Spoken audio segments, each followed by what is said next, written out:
Good old YouTube. My There we. camera's not focusing in. Oh, there we go.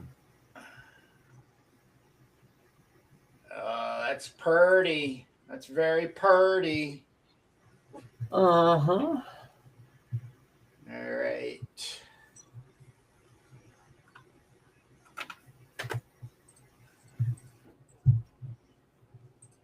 Good morning, Jake.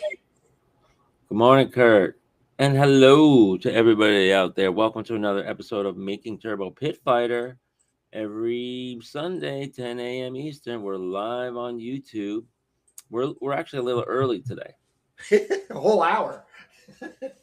Right. Well, my hard out got canceled. That was originally we were supposed to go see Avatar today, and I Oh. needed and we needed to, but it's snowing like crazy here, so we're not going. Oh. Okay. It's all right. We get an early start anyways. So. Yeah. So we're gonna do a couple updates. I have to run upstairs and get my charger. So when you're doing your Chrome update for this week, I'll go do that. This is a cover for Pearl White Malady #1. And I did this cover all by myself. It's actually a redo of an earlier color that was a lot flatter, and I did this kind of like shading I like to do. I call it multicolor shading, but I look at Crumb and the way he shades.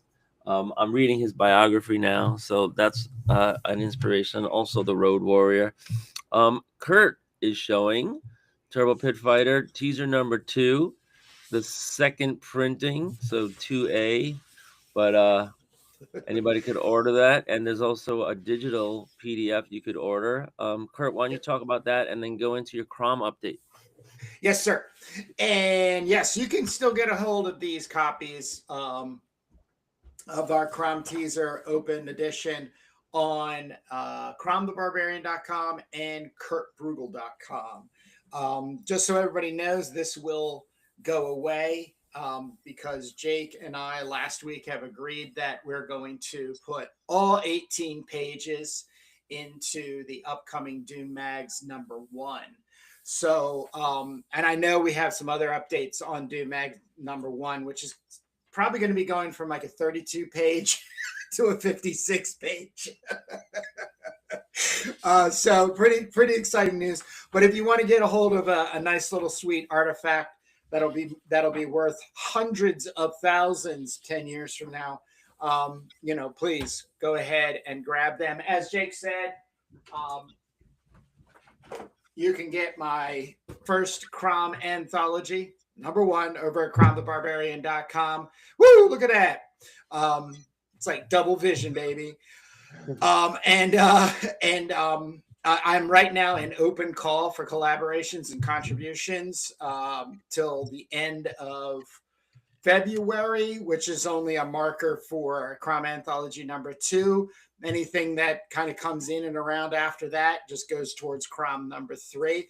And some really big news. Last week I shared that I got the Arabian Nights, which is a reprint from a 1943 comic that I secured years ago by a gal.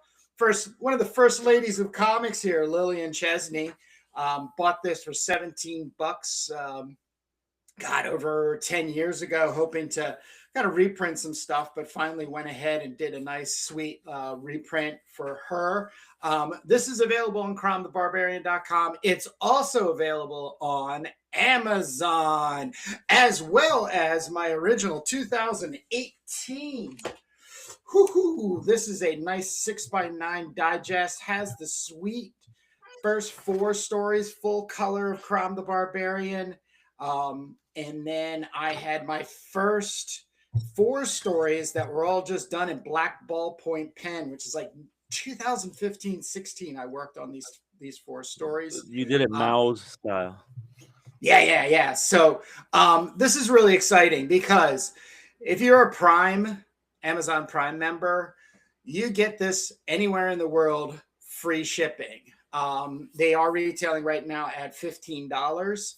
And that's also on cromthebarbarian.com. But if you are international and you're watching us, this is something that I've been working on for all of 2025 because Amazon has a very strict format to getting books up there. So I finally cracked the code. I'm very excited because Jake and I are going to also be on Amazon for sale for internationals for Doom Magazine's #1. But and then I'll be working on everything else like the Crom Anthology and my 2024 Crom Collected Black and White. But I have to reformat these big bad boys to meet the Amazon standard. Right, and so that's a discussion we have ongoing discussions about gatekeepers and millionaires.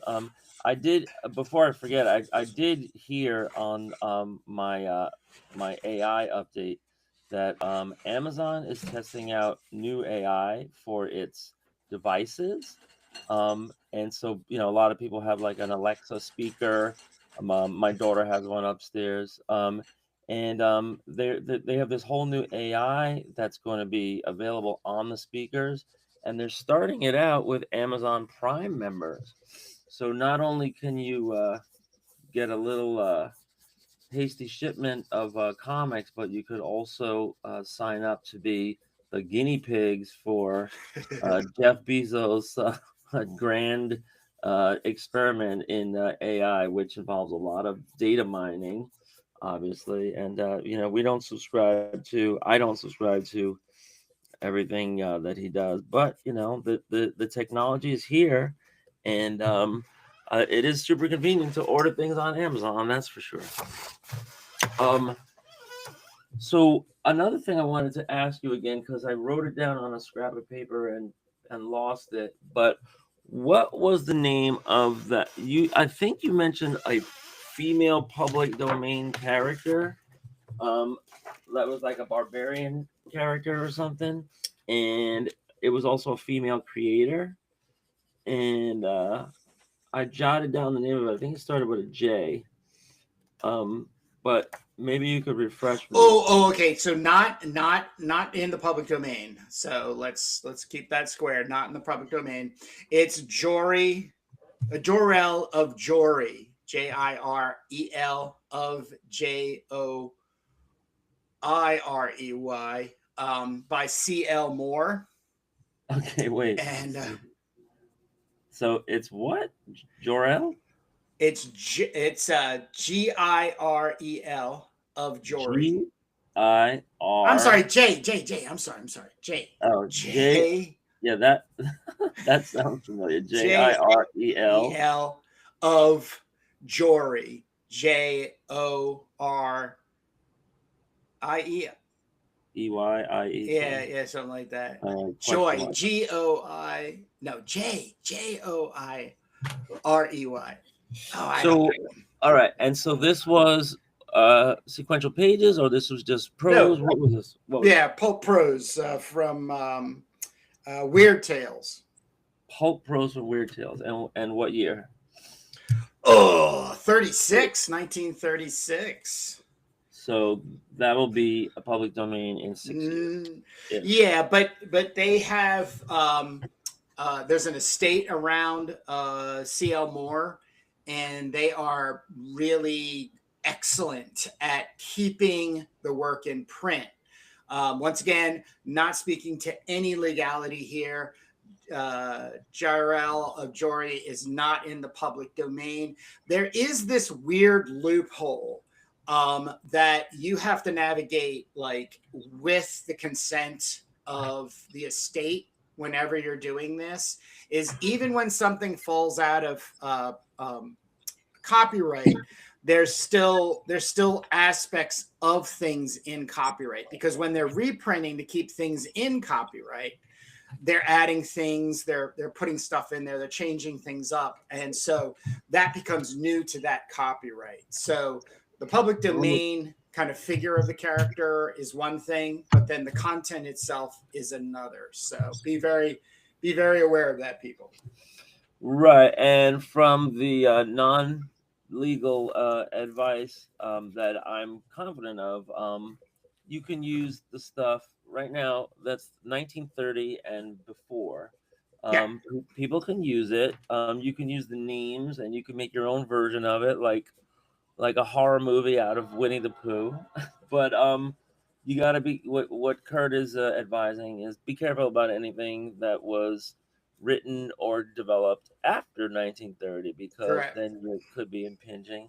Plus any other fine grained details that you might want to check up, double check before you do stuff.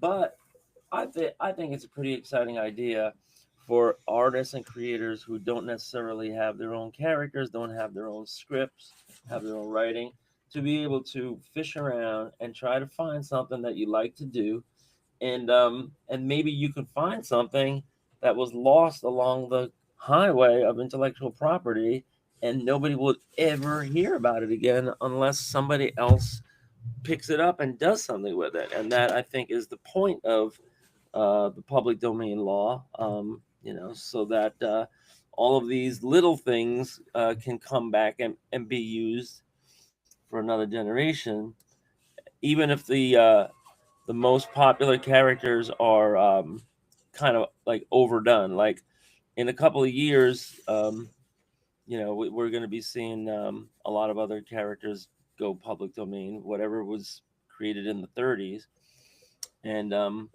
you know, obviously people try to jump on the big stuff like Betty Boop or Steamboat Willie, and a lot of other stuff gets forgotten about. God only knows how many people were creating pulp stories in those days. Comic books were getting bigger and bigger, and cartoon characters, all the way up through novels and songs and everything else creative that was copyrighted up until January 1st. So um, a lot more on that if you want to look up our past discussion. I think that was 3 weeks ago, 2 weeks Yeah, before this. We have a segment where we talk about all the kind of mid-tier 1930 releases that are fair game now. So check that out. Um, I was a busybody this week. We were we have a day off on Monday, so I actually want to share, Kurt, that this giant page here in this pad has this is a beat sheet. So these are thumbnails for the page. This is what I do before I script something, if I am going to even go to full script. But using the Marvel method, for sure, you could figure out the pacing of a comic book. And this is the beat sheet for Casualties #1, which will be out one day, whenever. the whole And episode, the whole first issue. look at this, 32 pages, Oh and shit! it goes down to page 32 here. Now Woo. here's where it starts and where it covers, because viewers of this podcast know that the Casualties is Hellclaw, Cremita, and Esoterra, and they have their own little origins and everything, but they come together, and this is going to be where it starts out when Esoterra is about 20 years old, and she's out of college for a while, been doing research in the labs, and she decides to go public because she's already created a international phenomenon, being outed as having these abilities and everything. And so she wants to make a public speech, like a TED talk, to explain what she knows about her abilities and how other people can, get enhanced, and what it all means, but so much more about what's going to happen in the future, because she's working in the lab with Dr. Alexandra, and they're at the cutting edge of everything. So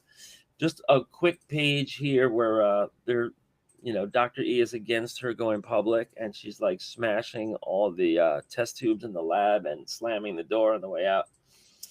Then immediately on the next page, we're going to meet Dr. Bruno and Bianca Marauder, who are our bad guys. short of the D. Huberton Empire. There are immediate bad guys that are after the glowers. Then on the next page, we're establishing Hellclaw, who's standing online trying to wait online on the symposium of all these hundreds and hundreds of people trying to get an audience with Esoterra in like 2 days later when the symposium opens. Dr. Bruno and Bianca are jumping on a plane to get to the US, to get to New York City, because they want to attend the symposium. And I'll tell you why in a second. Here we have 2 pages for the symposium getting started, and she's talking. Then there starts to be some hecklers and some pranksters in the audience. They have to be kind of like quieted and removed. So this is page 6 already. Then somebody starts projecting demons, not 2-dimensional demons on the wall, but 3-dimensional demons in the crowd. And they start a ruckus. There's a stampede as the apparitions are like horrific. But Esoterra is up on the dais saying, "No, these are just parlor tricks. Everybody stay calm, and we'll get them turned off in a moment." Just then, and so now she realizes, wow, this is an emergency situation that's getting out of hand. There's hundreds of people in the Jacob Javits Center, or thousands of people here to see her talk, and that waited online, and the lines out the door for block. So there's a stampede, and she realizes that to use her powers, she needs to concentrate, and she's never been tested like this. So, and Dr. E will be off on the side saying it's a disaster. She's never been tested like this. Page 9. There's actually some shooters in the crowd that start shooting people with modern guns. Yeah. And so Esoterra is in trouble. She needs to focus more than ever. Now, Hellclaw had gotten inside, and we don't know why yet. We're gonna like go over that later, how she got inside. But she all of a sudden blasts the whole windows out because and knocks out the shooters, like literally out the window. And you can see her showing here on page 11 that her power is surging with the Hell Claws. And this enables Esoterra to kind of tap into the heat energy and the power in the room. And so her powers kick in. So now we see her floating and using her powers, which are like, directed air pressure beams or whatever, but she can basically manipulate matter and energy. Then page 12, Hellclaw torches all the bad guys, and then she sees like everything is scorched, and she says, "What have I done? I'm a freak. I'm a killer." Esoterra runs over Hellclaw. That's what she calls her, Hellclaw, for the first time. "It's okay. You saved hundreds today alone." Then Dr. E comes running in from the side. "We got to get you guys out of here." Then we see Dr. Bruno laughing because I missed this back on page 8. Right when Esoterra is trying to concentrate and summon her powers, and she's in a moment of indecision, is when Dr. Bruno's swarm of mosquito-sized drones attacks her and shreds her skin to take samples of her DNA. She's overwhelmed. They get tons of samples of her hair and DNA, and they fly away. So that happens, and that's kind of messed up. So Dr. Bruno is laughing about that, and they want to know, he's asking Bianca, are there any glowers in the crowd that we can abduct? Obviously Hellclaw is exhibiting her powers, but who else was drawn to this crowd that has potential for enhancement? Page 14, Hellclaw is sobbing in Esoterra's lap. They're driving away, and she's trying to console her. "It's okay." She says, "My name is Claudine. You were at the right place at the right time. I found you now. You're not alone anymore." She says, "What am I?" with a shadow of a cat's ears behind her. "You are like me, chosen. This is Dr. E. She can study you. She can study your something like me. Join us." So Esoterra and Hellclaw are only going to be about 2 years apart. Esoterra will be about 17, 18, and Esoterra is 20. So, sorry, Claudine is about 18 and Esoterra is 20. So yeah, it goes on like this. It's great. I think I got a lot in here. I start getting it really packed pages. But this is basically going to go over their meeting at the symposium, Jacob Javits Symposium, how it gets hijacked by all these outsiders and disruptors. This is the moment that Marauder gets his hands on Esoterra's DNA, which opens up the door for his research, into glowers and abducting girls. Um, we're when they go back. So here's the very very short version. Um, they're going to go back to the lab. They have a lab at Dartmouth University where Dr. E and Esoterra live, and they're going to realize how Hellclaw can control her powers and not get out of control. And then that's when they notice that Chromita is building herself, and it's just getting started with like little particles and little elements on the floor, just getting each other together. And Esoterra looks at a like a microscope, like a futuristic digital microscope, and sees there's micro printers, mini micro printers, and micro batteries, and they're assembling something. So the first thing they assemble looks like a motherboard, and then as soon as it's like together, it starts beeping and it's locking in a distress signal, which is giving off coordinates. And Esoterra can interpret it. She says, "This is where we have to go now. There's an emergency. This is the first thing it's doing. This is why it's assembling itself to let us know." And then before they go, she shows Hellclaw the mask that she's been holding for her. She has this iron mask that she has, and she says, "Now I have something to give you. It came to me, but it's for you." Hellclaw puts it on. She sees visions, so she says, "We got to put that away for now." And they head out the door. They lock in the signal. They find the girl who's being kept in an armory, and they defeat like the bad guys that are guarding her. But it's a little unsettling how easy it was. And then they realize why when they get back to the lab. They were being followed, and then they get attacked. And it's Combots and Dr. Marauder and Bianca. And so there's a battle here for like 2 pages, which is cool. And the robots bust in with photon weapons. Bianca is a sneaky one. She sneaks up behind Esoterra when there's a distraction, and she pushes her into the nether plane. Using a dart. She has a dart that like pushes her into the nether plane, the nether realm. And then there's like a brief battle in the nether realm, and Esoterra looks up and sees the unseen hand, but Bianca is overwhelming her because Esoterra has never been in the nether plane before. So she unravels her and absorbs her, and it looks like Esoterra is dying and her whole body's coming apart. However, she's represented in this. We got to figure out a funny way of drawing this. Um, but she's getting a message from the unseen hand: patience, but be ready. Let her think she's defeating you, absorbing you, but you're going inside of her. Um, and then Esoterra says, "Are you the one that's been sending me the dreams?" And Hellclaw, and then in the real world, Hellclaw is fighting the Combots, and it looks like, and Esoterra's body is like knocked out because she's in the nether plane. Her consciousness is in the nether plane, so her body is immobile.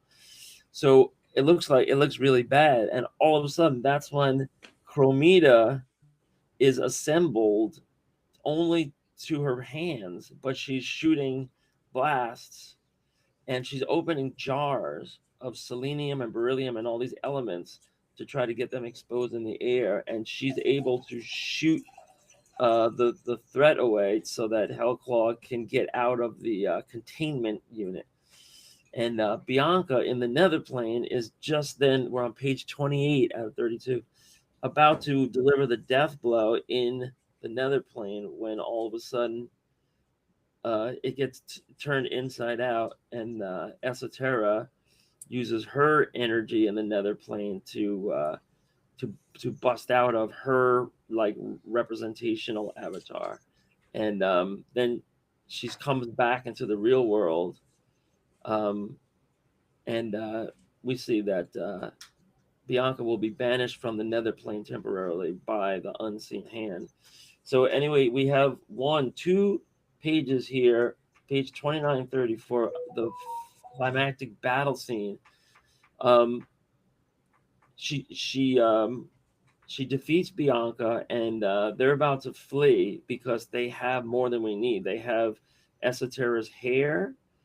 They have a lot more, and they have the hair of the glower, and they have the hair from Hellclaw, and so they got more than they needed, and they're leaving. Just when they're leaving, the glower, the girl that they kidnapped, confronts them, and she said, you know what you did. And she's finally realizing that she has powers too, and she can use them.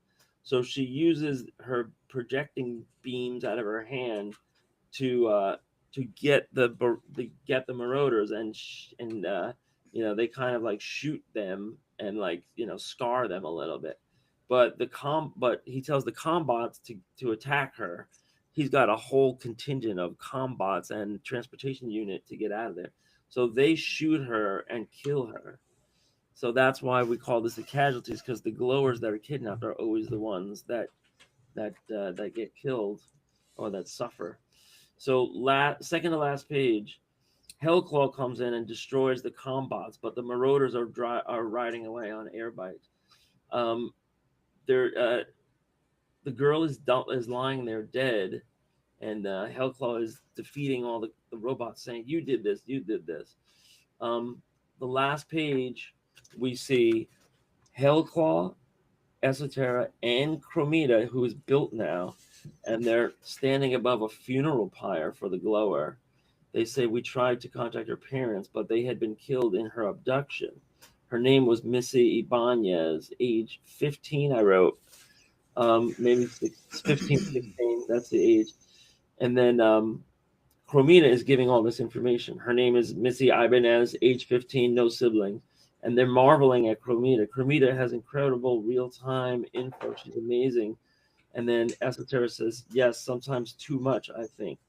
And then Chromita's last words are, "Be informed, however, sometime last night, her eyes were stolen."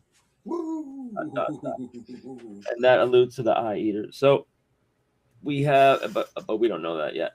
So we have the meeting, the creation of Chromita. We're setting up the bad guy. We're setting up this kind of like series where they're abducting girls and they have to rescue the girls. And eventually Esoterra will give birth to Elavena. Esoterra, I don't know how many comics of the casualties I can make before I die, but Esoterra will have this arc of she'll go into exile. She'll realize she can't let anybody even get near her with like cameras or radar, because they can study her DNA. So she has to go into exile, and then Elavena takes over, and she becomes the next big thing. So yeah, this is just kind of a slice here. I was doing some sketching. This could be Hellclaw in the line. I have a lot of sketches here in this pad. Some colorful faces, which have nothing to do with comics really, or sometimes they're comic characters. I've been trying to assign all the colorful faces I do to a character in the timeline, but sometimes the faces just draw themselves, and they look like this. So I can use these for something someday, but I have a lot of these painted and illustrated and stuff. What else was I doing in these pads? Oh, here. So well, hold on. Let's not leave the casualties. So, for clarity's sake, the first 6 pages are already done by Ken Landgraf. No, that's a separate story. Okay. So that's okay. Yeah, Okay. yeah. That's kind of like an introductory story that introduces Charvel, and she's rescued by the casualties after they're already a team. So this is like backing up a little bit. This is a fresh. Was he said 32 pages? So this story is completely brand And new. it takes it from when Hellclaw is a teenager and when Esoterra is about 20, and Chromita is just being built. So that and it sets up Dr. Marauder, who is like the chief scientific bad guy of Europe in in the corporate lane, De Huberton's ally, and you know, but his contract with the De Hubertons is that he shares research with them, but he gets to keep the glowers because his evil goal is to procreate with the glowers to match his minor powers to try to get more powers like Esoterra has.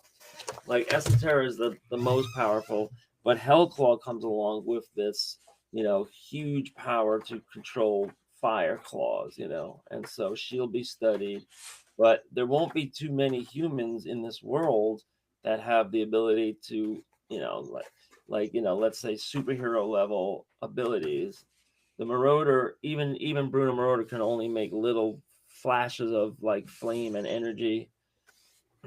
Here's a sketch of all three. This is Hellclaw, Chromita, and Esoterra. So I've been thinking about them, and I have a cover I'm making of them that we saw in past episodes, and I've been starting to just kind of like get it together in my mind. Could use an artist, on that, or maybe I will be able to pencil it, in my spare time in the future. I know, Well, right? this is, I mean, but I just don't want to.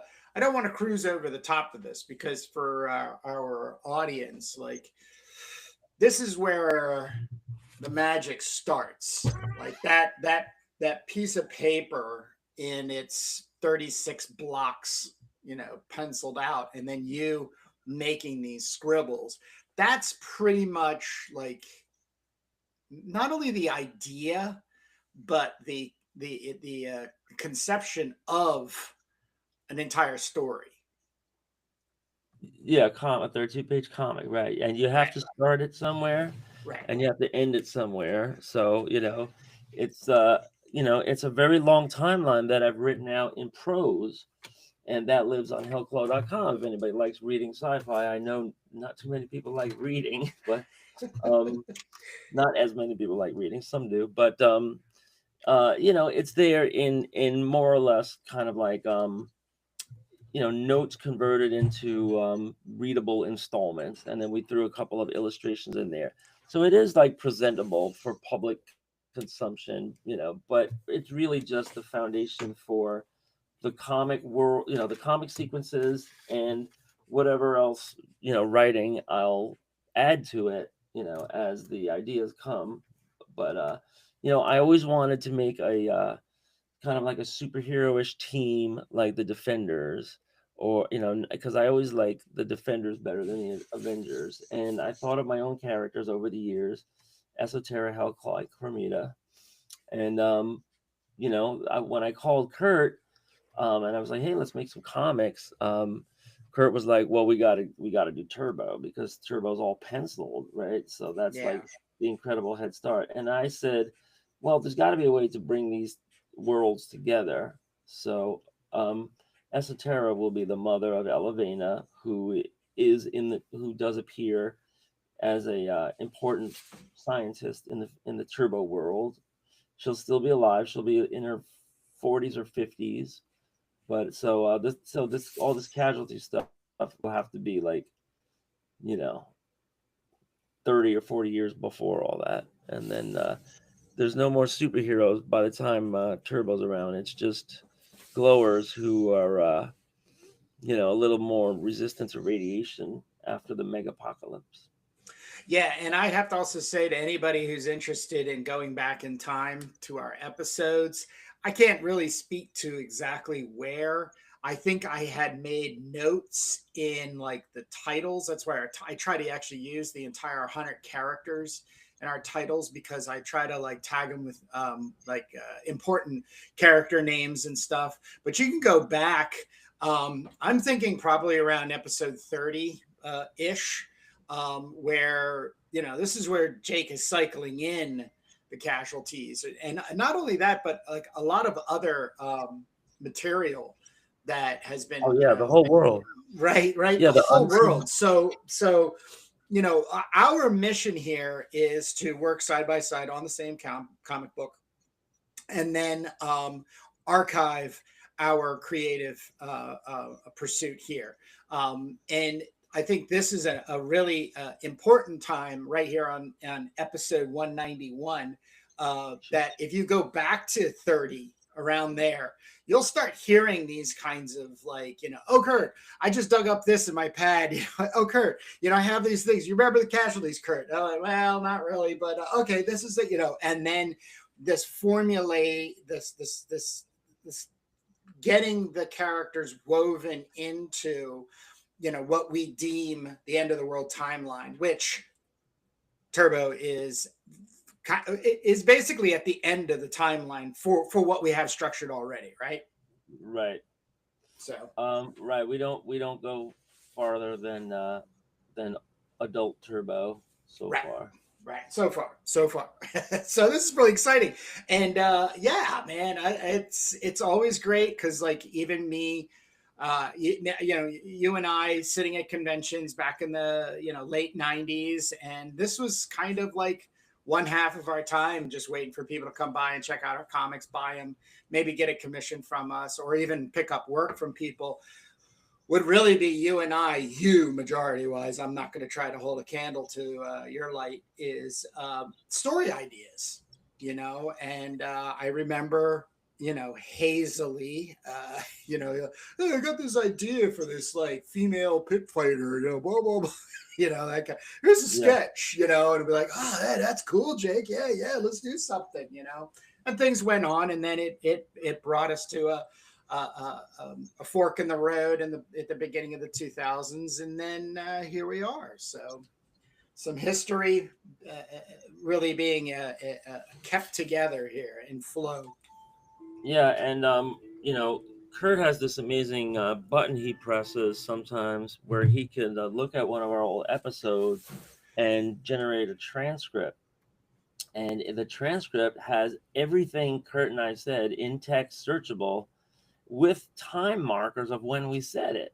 Yeah. So that's a really valuable tool. And, I was thinking like at some point we have to start mining our own archives for like these valuable gems.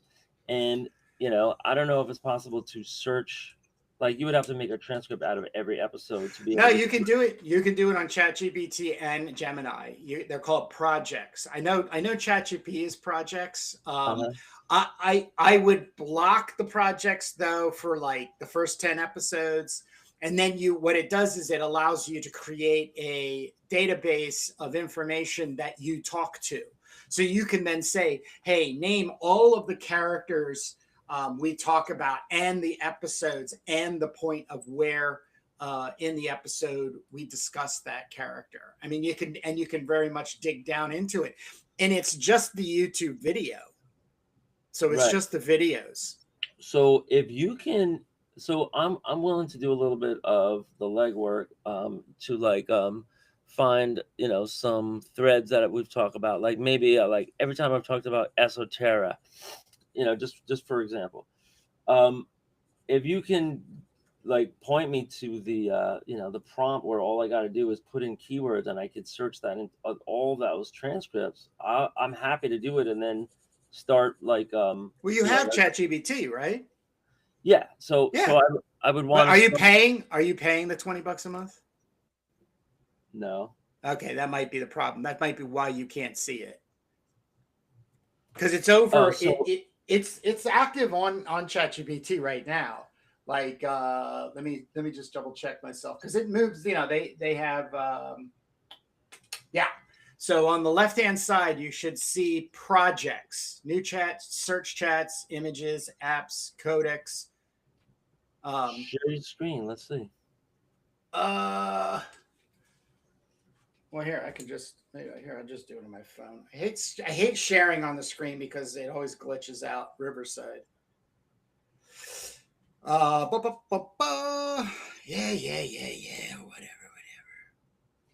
There you go. So here you go. Right here. Sorry. So it says this is on the app. So it just says new project. Not new projects. New Yeah. projects. You see that? New projects. Okay. So you have it on your phone, right? Check and see if you have it on your phone. Um. Yeah, I don't pay. I just have a free version. Yeah, but just see if you have access to it. They might give you a light version of being able to get going, because all it is just setting up Yeah. the project with the links and Mhm. the sort of like what you're determining yourself to do. So I'm gonna call this project Scour Turbo Videos. There you go. Yeah, Okay. and do it like volume 1 through 10, or episodes 1 through 10, or Okay. 1 through 5, like 1 through 5. Just keep it easy too, just like 1 through 5. And then what you do is just go grab the URLs, because it says, Well, I don't know if we're talking about the timeline in the first 5 videos, but well, I'm just saying, just mine them, like get them the heck out of there. okay. So I create project. I didn't. Okay. And then chats in this project will be visible here. Now I add files. So what are you saying? You could send it over to the website? No, you just grab the URL for each of the episodes and then drop them in, because that's what it's going to data pull. Just copy and paste the URL. Uh-huh. All right. Well, I'm gonna open YouTube because we haven't even checked in it to see if anyone's on this early with us. They are. Oh, We they got are. Okay. Saboteur. We got the Saboteur. Hey, We got Daniel. Saboteur. We got Daniel Grant in Okay. the house. So yeah, things are rocking. Good Daniel morning. says, Daryl, excuse me, Daryl Grant. Woo! Photoshop 7 classic. That is right. Yeah. Hi, everybody out there. And I did go on the website of the Renaissance. What is it? Angels of the Renaissance. Yes, that's Ralph Nixon Jr.'s Yep. I went under online. I saw what he under did. the God. He spoke about the turbo Yeah. teaser, and he did it, and then he did a drawing online. So that was very cool, very appreciated, and then I liked his all socials and followed all his socials. So we'll definitely have him on at some point, right? Yeah. Oh, definitely. He's actually pretty much at the top of the list. He's he's returned to some machinist employment. So he has sort of a division in time, between the passion of making a comic and his passion for being a machinist. So he does drop stuff up on Instagram for that. So Thank God there's still somebody doing that work. and enjoying it too. Yeah. Yeah, we all have day jobs, and it's a blessing if you can have some fun during your day job and do something creative. I'm an art teacher, so I'm always like helping out with drawings and sketches and lettering and stuff. But teaching kids is pretty hard work. And then teaching Excuse me. they have a lot of side jobs too. Teachers. This wasn't big enough. I have to make this lettering bigger.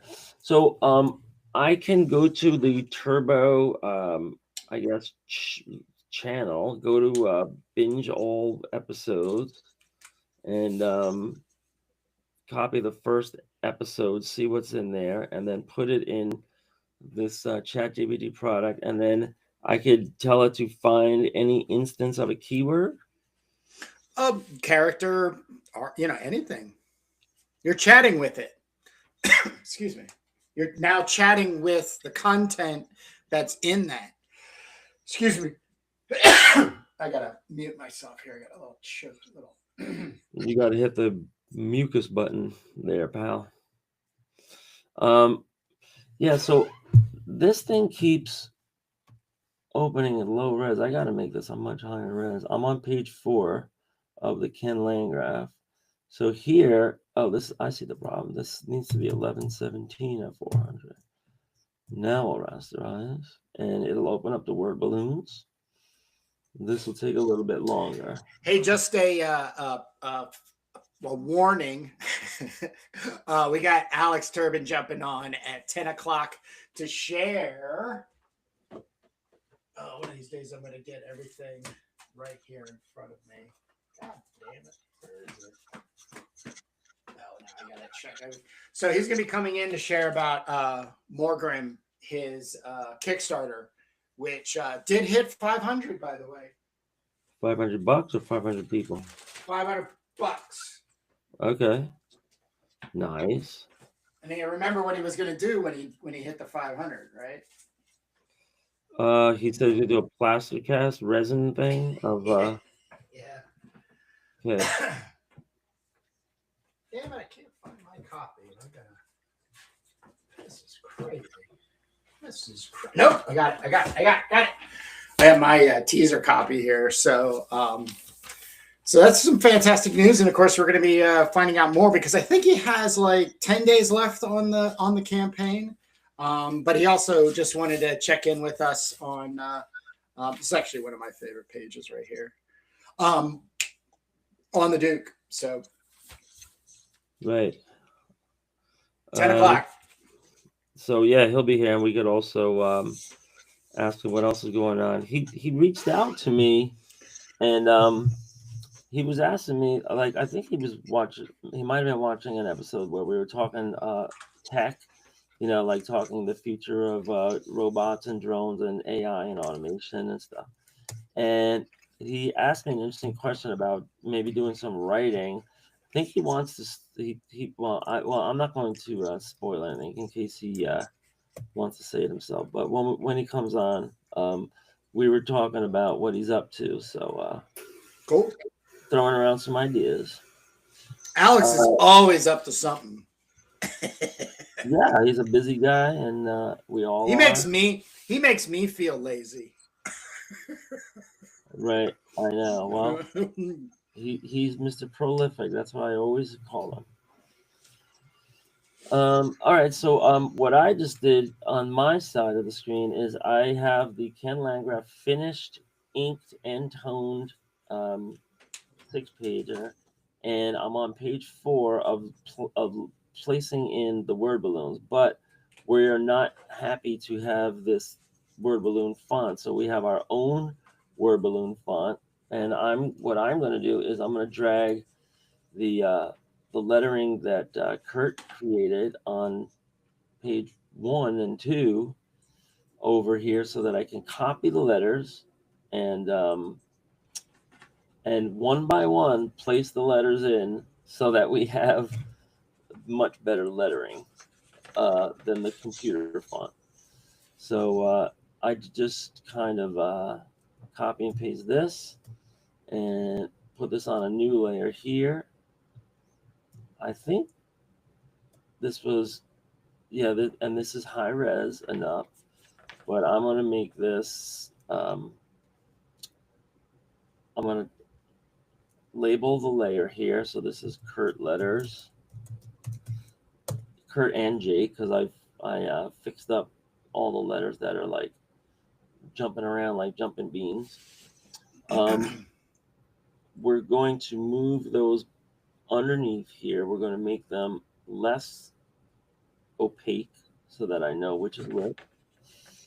And now it's just time to start dragging and dropping and cloning actually from one layer to the other. And what I think I'm going to do is move it all around so that it's on the same. Oh no, yeah, because I'm going to make the Kurt letter layer the new layer, and we have all the word balloons flat against the letters too. So we have to redo those word balloons and add tails. So that's the task here. I did it last week, and we're doing it again. Let's move over some alphabetics here. See any interesting movies or shows this week? I didn't. I left my notes downstairs, but I'm gonna try to remember my notes. So last night I took a chance on a free YouTube movie. A movie uploaded to YouTube that YouTube wasn't hosting, so I had no ads. It was Raiders of the Sun, starring Richard Norton. who you actually months ago watched the Equalizer 2000, I think. Uh-huh. So I had that saved, and I don't know if that, I don't know, whatever. I watched it. Absolute, total post apocalyptic, Mad Max stolen, action movie. Fantastic. Loved every 123 minutes. Was like so like mesmerized by the whole. I was like, oh, because I was like digging down beneath the movie sometimes just to see the other things that were suggested. And Equalizer 2000 was, and I was like, who's this Richard Norton guy? Well, I went down a rabbit hole last night. So Richard Norton did pass away last year from a heart attack. Australian martial arts stuntman actor, at 78 years old. Some of the things that he was very known for was he was the baddie ninja in the Showdown, the Octagon with Chuck Norris, and he was Okay. also very, very good friends with Chuck Norris. He's also in the Tom Hardy Mad Max Furioso as one of the what was it, the Nuclear Boys? What was it? Oh, but the boys that all follow the Yeah, the ball heads and everything like that. Well, he was like an older one. He had like a kind of like a scruffy goatee, and he's one of the ones that gets on the back, climbs onto the car that Max has, from his escape, that beginning escape and everything. But like hundreds of martial arts movies, just hundreds of them. I don't know what else I had written down. I'm definitely going to watch The Equalizer probably tonight just to kind of match it. But man, Raiders of the Sun, just so well done. Great story. But the most important thing was action, action, action. Whole, like 4 different armies, all in outfits, costume and guns. And of course, Richard is kind of like sharing the bill with another guy who has his wife kidnapped by this fraction party, and it's just amazing, amazing. Just totally took me back to being 14 and seeing it. I know I've seen it before. Well, yeah, that's a good plug. I don't want you to just say it and then we all forget it. So you're gonna have to share the link. I last night I rewatched 1981 heavy metal movie. I didn't remember hardly anything. The last time, I mean, the first time I saw it, it was in the movies in 1981. I went across town in a bus and saw it with a friend, and it's very kind of like inconsistent in the styles, but it's giving you a little animated experience of some of the stuff that's in a heavy metal magazine, albeit simplified, for 2D animation back in the day. So this was like, the state of the art for 1981. Um, Kurt, do you have this fresh in mind? Have you seen the original heavy metal movie in a while? I've seen like clips, like they take out. Like I've watched that Tarna segment like 100 times, Yeah, the Tarna segment is and the without a doubt. Den, and the Den. Well, this one right here with the cab driver, I think is better than the Den. Storytelling, animation. I mean, I've always complained that like I don't understand what's going on in Den. But the Tarna, it was kind of like it was kind of like an amalgamation of Mobius and the Tarna, strip, but it also it told a story, and it was a very brutal story, and it also had heaping quantities of nudity. So you know I think if the whole movie would have been like that, it would have been a much different story. They kind of cobbled together, like what was it, like 5 different segments, or because Captain Stern was really cartoony. The Den was a far cry from the comic art. But it was cool to see. It was cool to see them try. The Cabbie was a great adaptation, and it was kind of like an old fashioned gumshoe, story, and I loved it through and through. It's just that the art was better and consistently better in Tarna, and I recommend this movie for anybody interested in animation because it's one of the most rare things ever. It's American animation No, made it's in the Canadian. Okay, Canadian. Sorry, Let's say, sorry. let's say They were the Western. same. They were the same people that did Rock and Rule. It was the same production company. You ever see Rock and Rule? RULE. They're dog. Dogs? No, I never No, saw them. well, they had dog heads. And they go to No. New York, and yeah, they had Debbie Harry, Iggy Pop, Lou Reed. The soundtrack itself is absolutely freaking bonkers. It's so great. And the evil villain is based on Iggy Pop and Lou Reed. So Rock and Rule. It's one of the best animations to come out of '80s that nobody knows about. Nobody talks about or thinks about. So And the heavy metal people made it. yep, it's the same production company. They outsourced. The thing about the heavy metal thing is that I read or I've heard is that it had run into different troubles because it had outsourced itself to all these other independents to do each of the segments. So it wasn't one internalized house that was moving from one segment to the next. It was all these independents.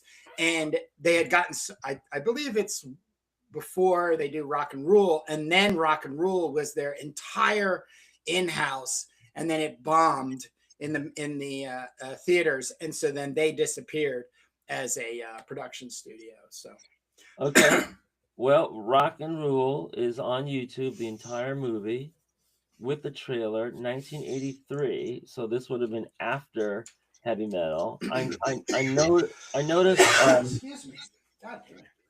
I noticed that the producer of the heavy metal movie or executive producer was Ivan Reitman, who is famous for Ghostbusters and Howard Stern movie and a bunch of other stuff. So big Hollywood name.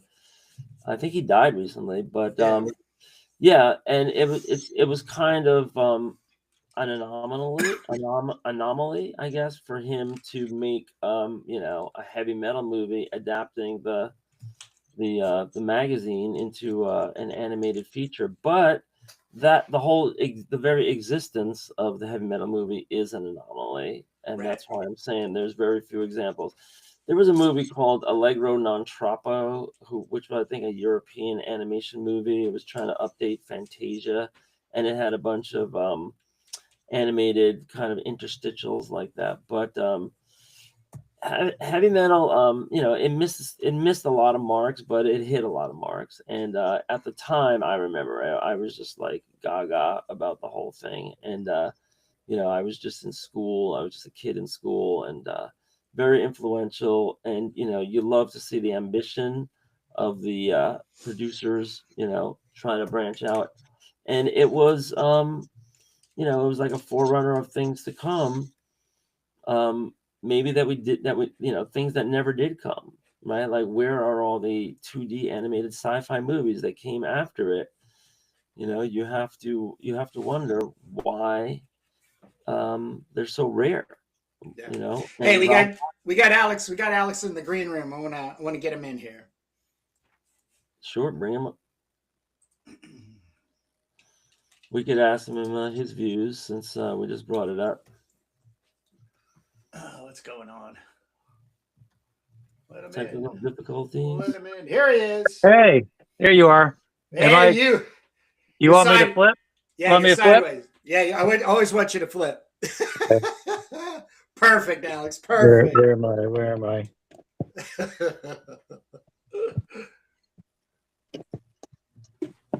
Don't want to get the table. How's the lighting look? You're looking great. You're just you can if you could zoom in a little bit, you can really show off what you got going on that table. I don't think I can. I don't think I can. I It's don't think I okay. can pinch. Just physically move your comic up. I'd be like, "Ooh, look at Yeah. that." Good morning, Alex. Good morning. I'm here. I'm ready. Yay! He's Ready to here. rock and roll. All right. Good to see you. So we you came up last week, and we wanted to definitely ask you some stuff. I'm hearing some feedback. Is there something up? I don't know. Are you all Are right? you Kurt? Are you hearing feedback? No, I'm fine. Okay. Yeah, I'm fine on this Okay. side. We're good. Okay. Sorry. Okay. Sorry to interrupt. Not at all. Yeah, you came up. Maybe Kurt can remember exactly what came up, but you came up last week, and we wanted to ask you something. And then Kurt was saying that you're right in the middle of a Kickstarter. He's been saying that for the last 2 weeks. So let's take it from the top. What's up on Kickstarter? It's the Cyclops, Morgrim the Savage Cyclops. Yeah. And, so what's the progress of the Kickstarter? Well, first of all, whenever you guys mention my name, my ears perk up. So I am, I'm like, I'm right there. I'm like, oh, Jake talking about, this or that, or oh my gosh. so I'm ready. Yeah, this is Morgan the Savage Cyclops, which in retrospect, it might just be changed to Morgrim the Cyclops because people don't seem to.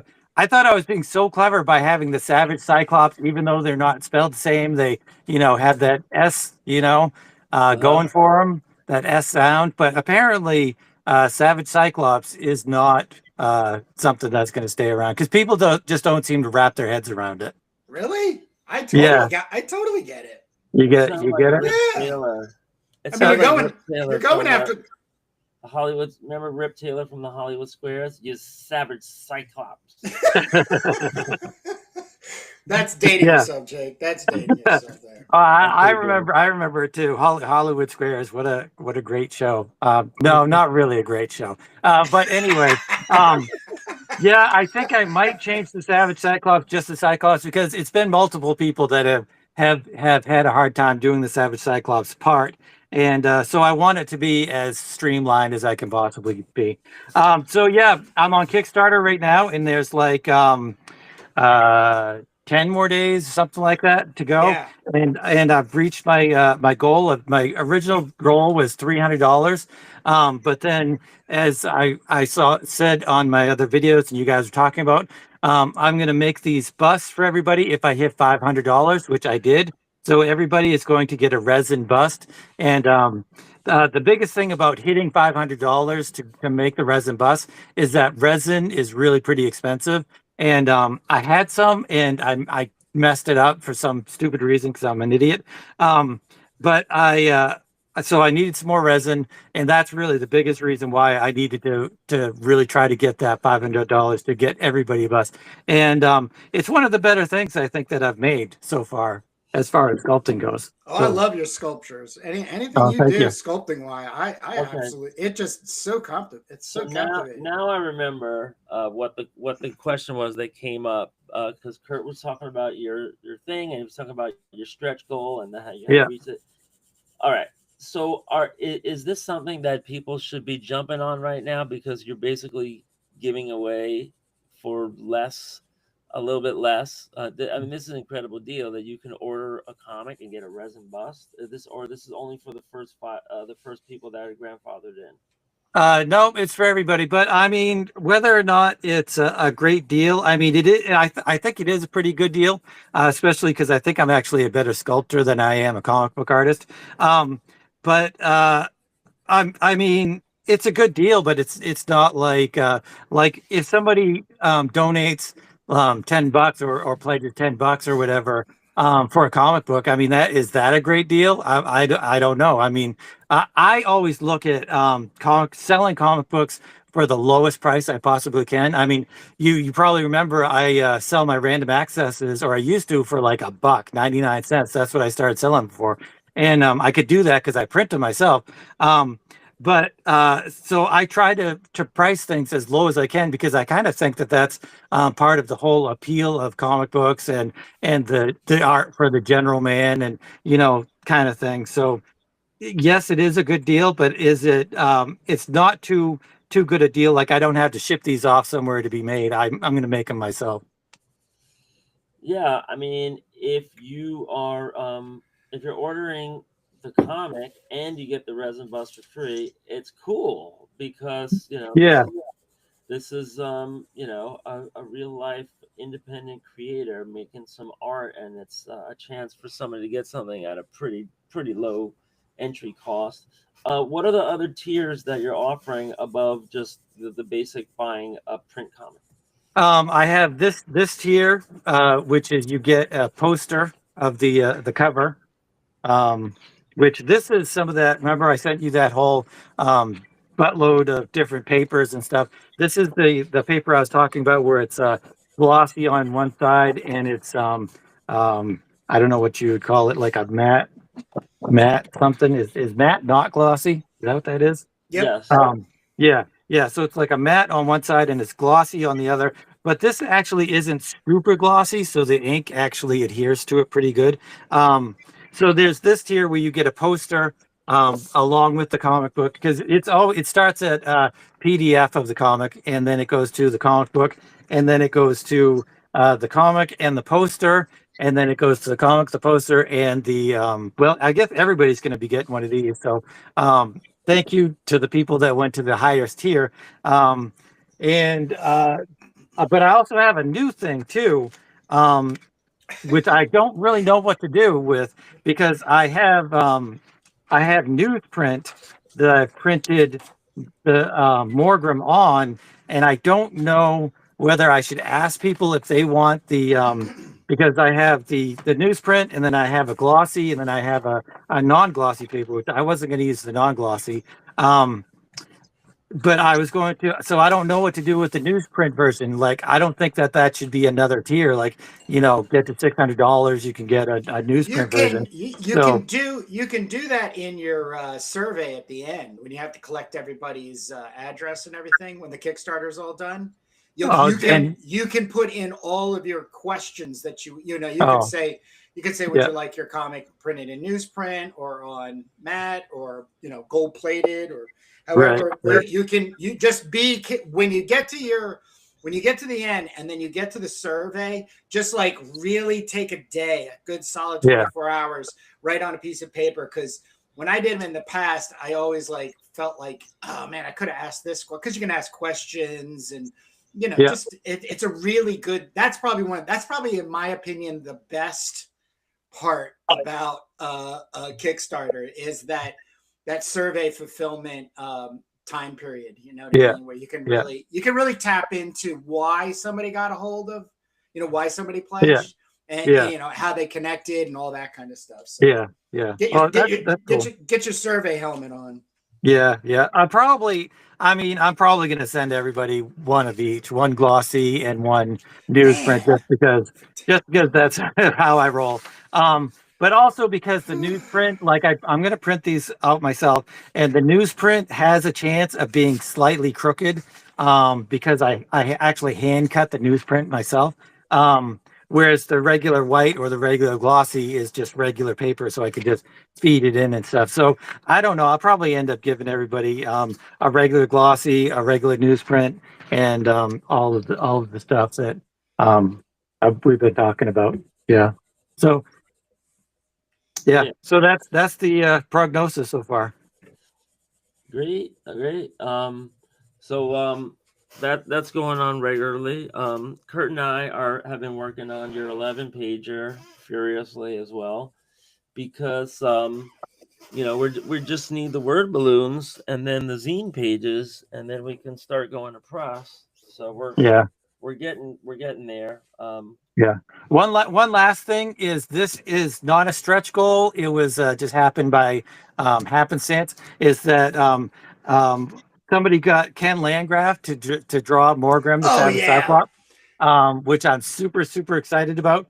These are pre-copies. These are copies that I didn't have before I had the Ken Landgraf picture. And he also did a video of him doing this. I don't know if I Yes. saw that, Yes. which is pretty cool. Yes. So it's Oh going to be God. Yeah. it's going to be the inside back cover, and also Joe Leonardo did the back cover, which is really fantastic. So I'm super excited about this. You should be. You should be because this is your first Kickstarter, right? No, second. Second one, well, Yeah. as the second one goes, as a sophomore second goes, Yeah. you're knocking it out of the park. All the financial part of it is all to the side. Like Yeah. you are a passionate indie creator committed to not only your own craft, Alex, but the genre of indie, if you want to call it. So you know, I'm going to be pledging right after the episode today. But you know, I just have to applaud you. Even aside when you contacted me like I've got to hit the go, I've got a launch button, Kurt. I can't take it anymore. That's what it's all about. It's about the anxious excitement about creating something and getting it out there. And I want everybody to know that Alex on my roster of indie creators is probably one of the most courageous. It might be a crazy place that he lives in the sense of like he's got, you know, you have ideas and you're always talking about stuff because your channel is still one of my favorites too to watch. I appreciate that. And I am so happy and that you have succeeded. Like right from here, all you're getting is just the latecomers like myself. The gravy. And also, I'm so horrible at setting the Kickstarter up because they're like, you have to have an item created, and then you have to do this tier, and then the stretch goal, and I'm just like, I do not understand what the heck this is. And then you're supposed to load a picture for everyone, but I'm just like, I'm just going to keep using the Morgrim picture, I guess. I don't know. So I was really confused about that whole thing. You're the man. You're the man. Yeah, it's how you learn, man. It's how you learn. Exactly. Alex, especially in these days and at our age. I mean, if it failed, it failed. Because then we could have we would have a whole separate episode where we would just break down. Well, what happened? I didn't know. I didn't know I needed 15 different. Tiers with 15 different graphics. I didn't know this. Exactly. Great. Now you know. So then the next time you do it, failure is the key. Failure is the key. But man, failure is the key.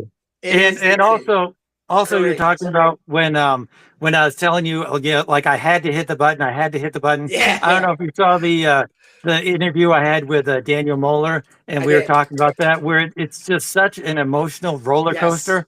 Yes. Because I hit the button, like I'm so anxious and scared and nervous, because you're throwing yourself out there. Yes. And then I'm like, the first 10 minutes, I'm like, oh, nobody's gonna like this, nobody's gonna back this. I'm such a loser. And my artwork is the worst. Comics are the worst. I hate everything. So but then I get a few backers. I'm like, oh yeah. So it's such a high and such a low. Look. If I was to rank the success of a Kickstarter, it would be Ken Landgraf doing a pinup of your character to be added into. And I'm talking indie. I'm talking indie comics.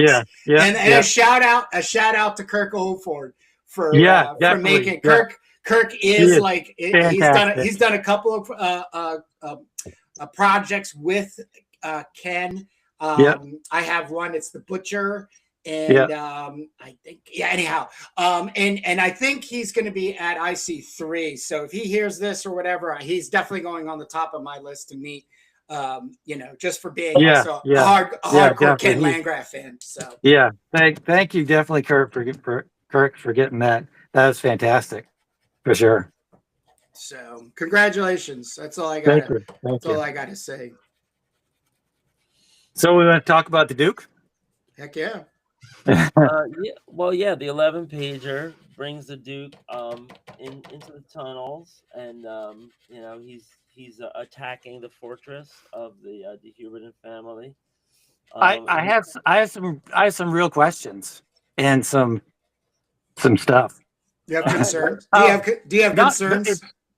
they're not they're concerns about my own mental well-being. But here's my first question. Um, the main event is the Duke killing the bad guy, right? Well, he's What's he's his on name a again? he's on a killing spree. Right, He comes across multiple dehuberton bad guys the Hubertons, right, in the 6 pages.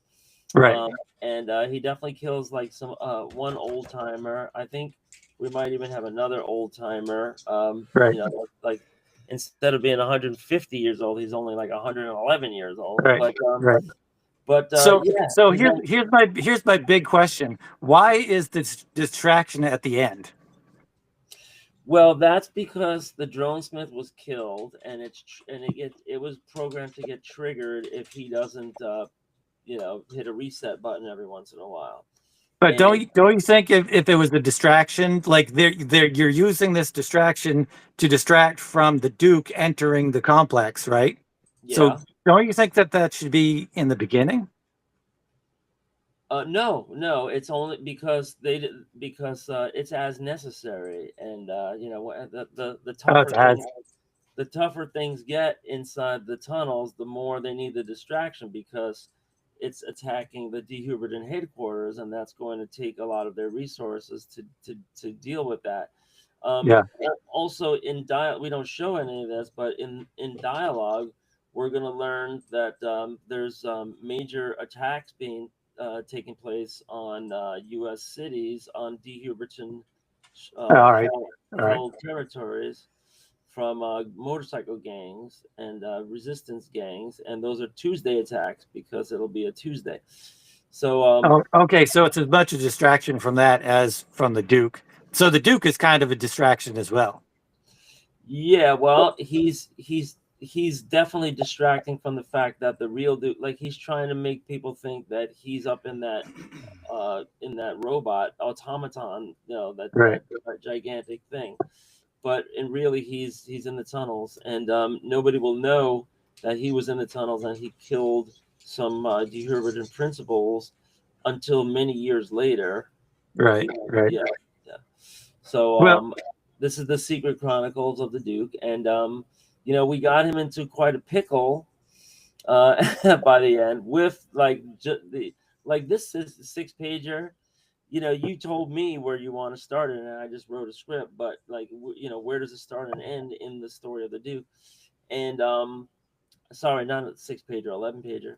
But by the time it ends, the Duke is confronting his wife's sister, who's just a kid being held as hostage in the tunnels, and the automaton is attacking the dehuberton headquarters, which is later on going to take flight. The whole thing is going to blast off like a rocket, the whole building.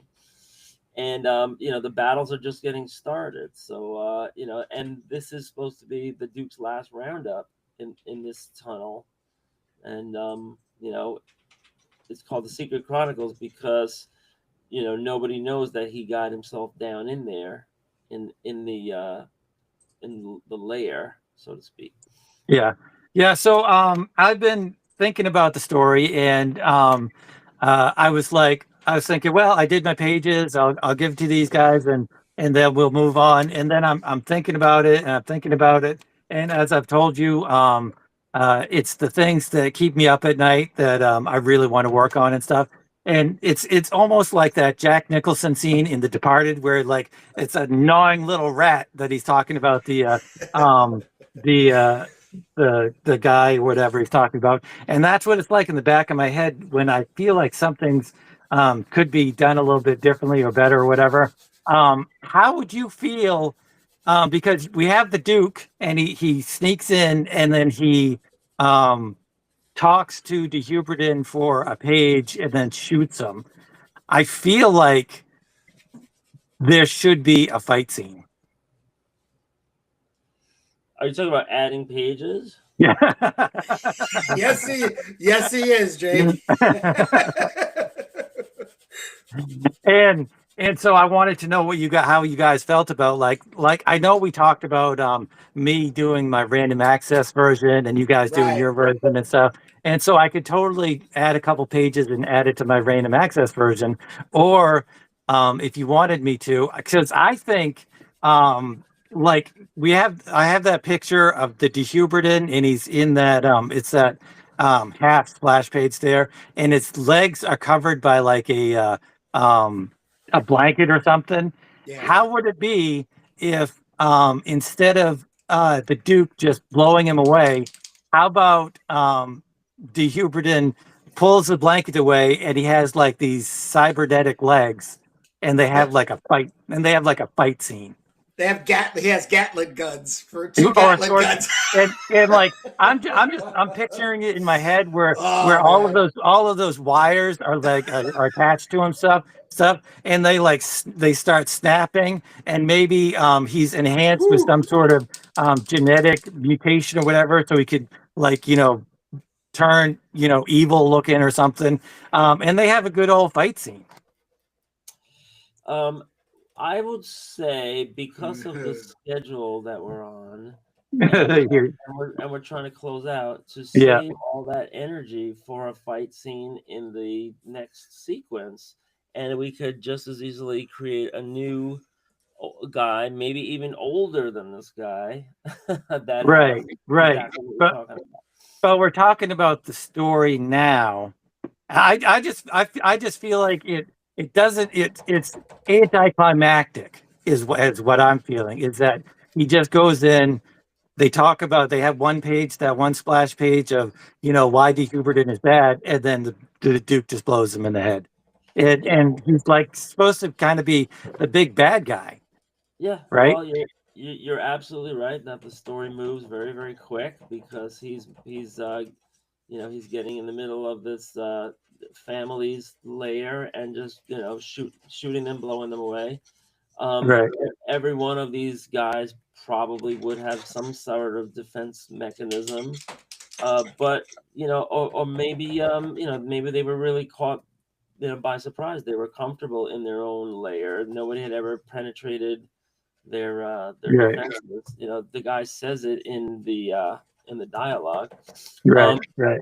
And but I love the idea of that action unfolding, and we can just in the next episode the Duke is going to be in the same tunnel, and he could just turn a corner and see a guy.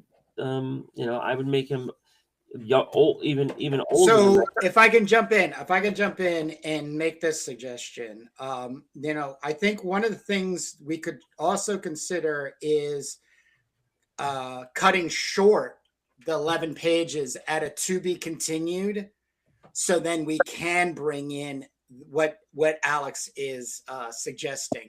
We don't. One of the things is, everything is not going to plan when it comes to indie comics, and No, it never does. I know Alex lives and dies by this sword, and I have been becoming more and more susceptible to it. It's difficult because in what, all three of us basically grew up with working for companies and other people, and especially contract and freelance work, is that you get a project with a plan and you have a timeline and you have to hit that goal and you've got to move on. My problem with that is that it can kind of create a short-sightedness on really the amplitude that you can apply to the project. Not only that, it ends up being rushed. So because Jake, one of the things maybe later in this episode, I know we're going to have to talk about is, the let's say right now we're calling them the extra pages, like putting the first 12 of Turbo in there. You have a guy that you met at IC3 that is now back in the light. He just submitted 3 pages for the company man. The pivoting thing is the challenge here at this point. I would just like to throw one suggestion in, and obviously Jake's got to make the ultimate move on this, because it is his story. Is that we kind of pick out of the 11 pages, maybe page 7 might be the to be continued part. You know, and then you know, the next episode, you know, the next issue of Doom Mags #2, we pick up at 8. And you know, and then Alex has the time, as well as we do, to bring in the suggestion. Up for discussion. Yeah. Yeah, I would say no on that, because Okay. if we have 11 pages done, let's print them. You know, it takes a long time. I know what you're saying is it becomes a head start, you know, for later. But no, I would say let's go with what we got. You know, we could also you know, change the text, you know, if we want to bring in any kind of other ideas. But I'd like to see, you know, those more drawn out sequences on the next one, if we are doing another one for Doom Magazine #2, and you know, make this just a going serial. Even if the page counts vary, you know, from episode to episode, you know, we just go with what we have. Okay. All right. Yeah, that's cool. That's cool. That's fine. Yeah. I'm kind of stressing about Doom Magazine's #1 out. We definitely have to have it up September at the latest, but you know, we were hoping to have it out like at the beginning of the year, which we're now. And I don't know, I don't think we're that far away, maybe like 2 months, you know, away from having something. Yeah. So you know, I would do that, and that would give us buffer time for the and another thing is, and I'm glad that both you guys are on here for this question. In not winter break, which is in a couple of weeks, but in spring break, which is a couple months, my daughter is going to Portland for vacay. My wife is going to Florida, and my other daughter is arranging travel now. Everybody's leaving.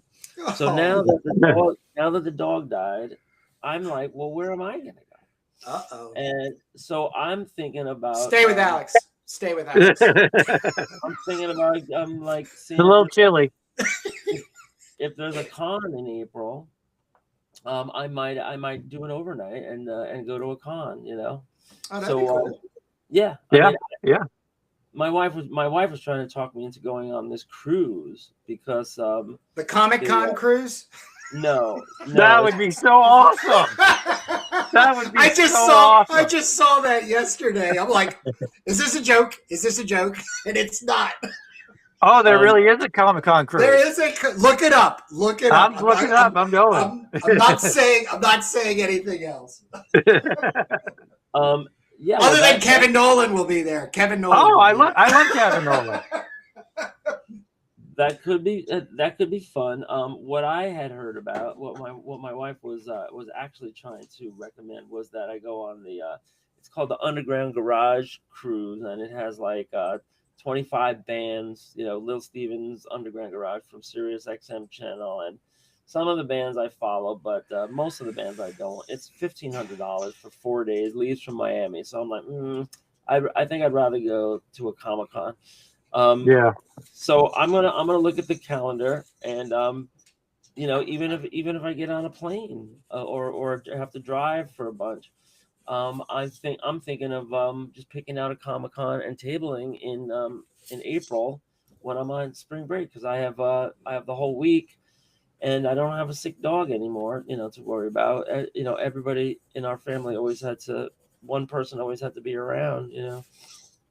And that was me when everybody else went on cruises and stuff. So, yeah, I mean, I'll keep an eye out for a Comic-Con and cruise or something in the future. But, yeah, you know, the spring is it's wide open, and you know, it's fun to have off.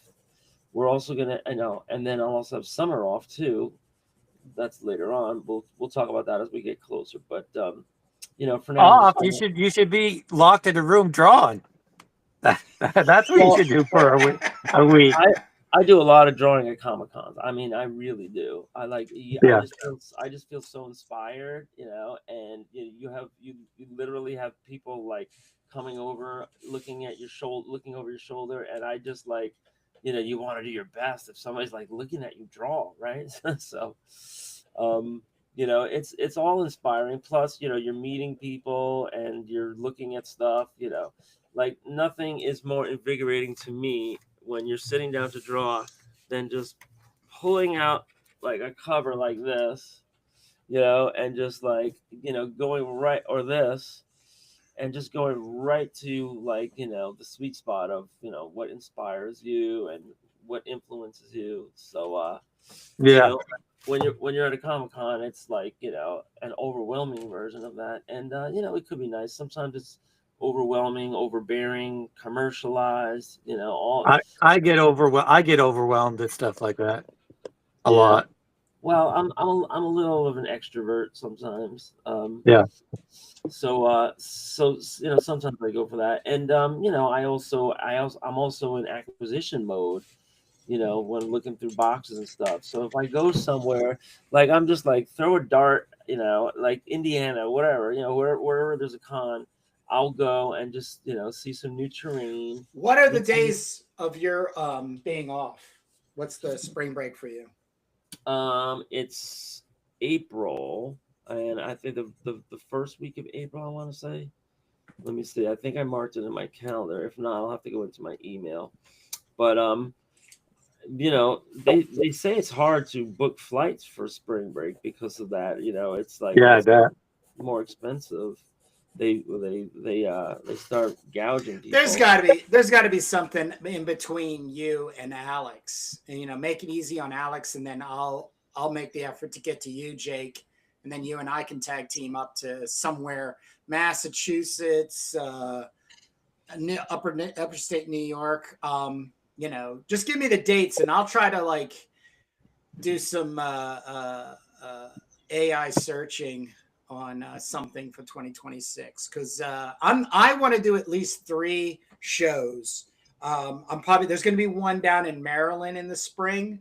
I'm meeting the comic book owner Tom Cellini at the end of February. So I'm just gonna when I'm down there, I'm going to set up a con in Maryland or the Maryland, Virginia area with him. That's kind of like the thing that I wanna do because I've been getting to know him by just going and buying dollar comic books and talking comic book shop with him. So I'm off April 2nd to the 10th. 2nd to the 10th. Okay. Yeah, and I have a friend in Maryland that I could possibly stay with.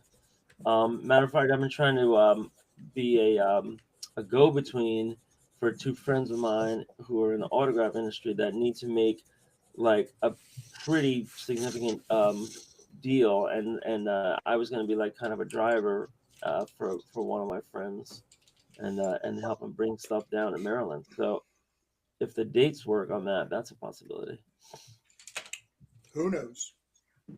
Yeah. So and there are all these national Comic Con calendars and stuff. So When isn't there a big New York one? That's in the summer, right? Well, the Correct. October one is the Javits one that already passed. I doubt I would have even gone to that. I mean, the artist alley looked great, but it's a kind of an annoying, expensive con, and there's no chance of tabling it. I don't think. Yeah. Yeah. I think you got to get in really early. And is that like San Diego Con? Yeah, it's on the order of that. I mean, there's gigantic displays set up. Yeah. And I kind of feel like if you're doing comics, indie comics or anything, like the big cons are probably kind of a waste of time. Unfortunately. They're literally called indie cons and creator cons. And there's one coming up in where's that one that me and Noah were trying to get into? It was like Kingston or something. Kingston, yeah. You said you're on the waiting list. Yeah, we got waitlisted for tabling, but I would still go just to dig around. That's not very far from me. Kingston is maybe like a 2 or 3 hour drive. maybe 2-hour drive. So when do you think you're gonna have the Doom Mags out? Anthology? You said Well, September? Yeah, we're thinking 2 months. If you know, the thing by that's going to take. by IC3 is what Jake's long kind of due date is. Mine as Right. well. But I mean, we're rapidly locking down. It's just just like you're offering as a suggestion, expanding the story. Another element that we had engaged with back in IC3 March of last year is now re-engaging us, or Jake, I should say.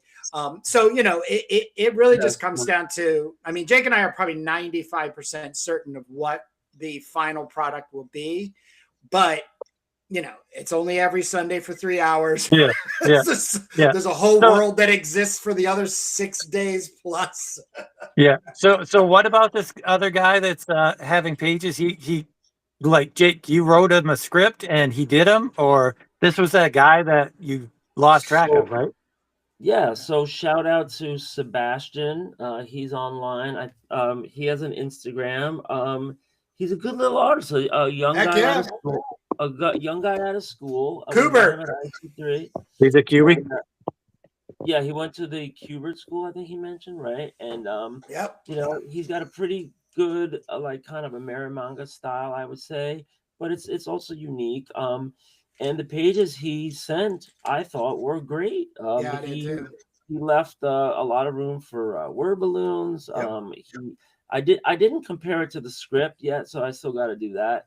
And see how the art lines up with the script, but it looks attractive, and the company man is a 6-pager that centers around a glower who is abducted and being rescued by Pitchblende, who is one of the rectifiers, who are one of the 5 women that is enhanced by Elevena when Elevena is 16 years old and starts enhancing all these 18-year-old girls.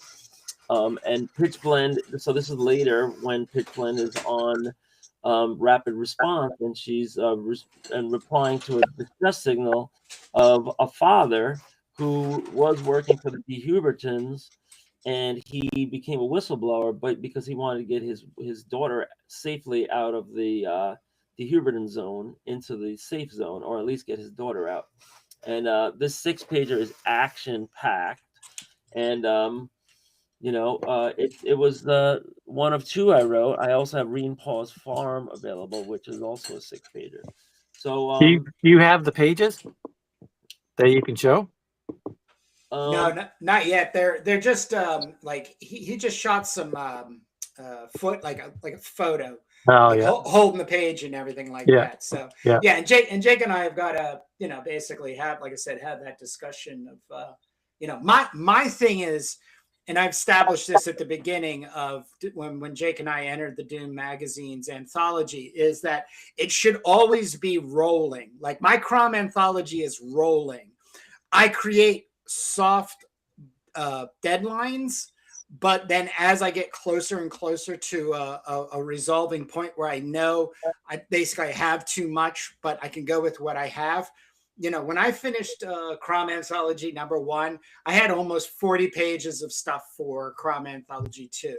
So it's not something I think you should play with, like, oh, everything submitted should just get in and I'll wait another week to get this person's work. I will make a hard date for Crom Anthology #1, which, it's hard for Jake and I because we only have Sundays for every 10, for 3 hours, 3 hours every week. So we have to constantly respect that. But at the same time, we have such an immense amount of excitement for, definitely seeing shit come out of Jake's scripts, getting penciled and inked and all that. But I still love the idea of like even teasing the hell out of people and showing them like, hey, we already got 5-6 pages going. Alex is going to throw another 3 pages in. Part 2 is going to be in part 2 of anthology. So that already gets people going like, oh, Doom Mags #2 is already working. They're already working on it. That kind of mentality where this whole like, I worked all the way up to the end point. I made the comic. Here it is. Now I got to start again. No. There's no starting again. You just keep rolling forward, rolling forward. So, it's like by Morgram. I've started working on Morgram too. So Yeah. Yeah. And You that's, I never think stop. that's for indie, that is a very safe zone. You know what I mean? Yeah. Like, the worst case scenario is the artist becomes too inundated with other things in life and stuff like that, which, slows down the effort of seeing the second issue or the third issue or what have you. But for And that the, is why serialization is so helpful, because you don't have to make a whole comic like Jack Kirby, or 3 comics in a month. you have to Yeah.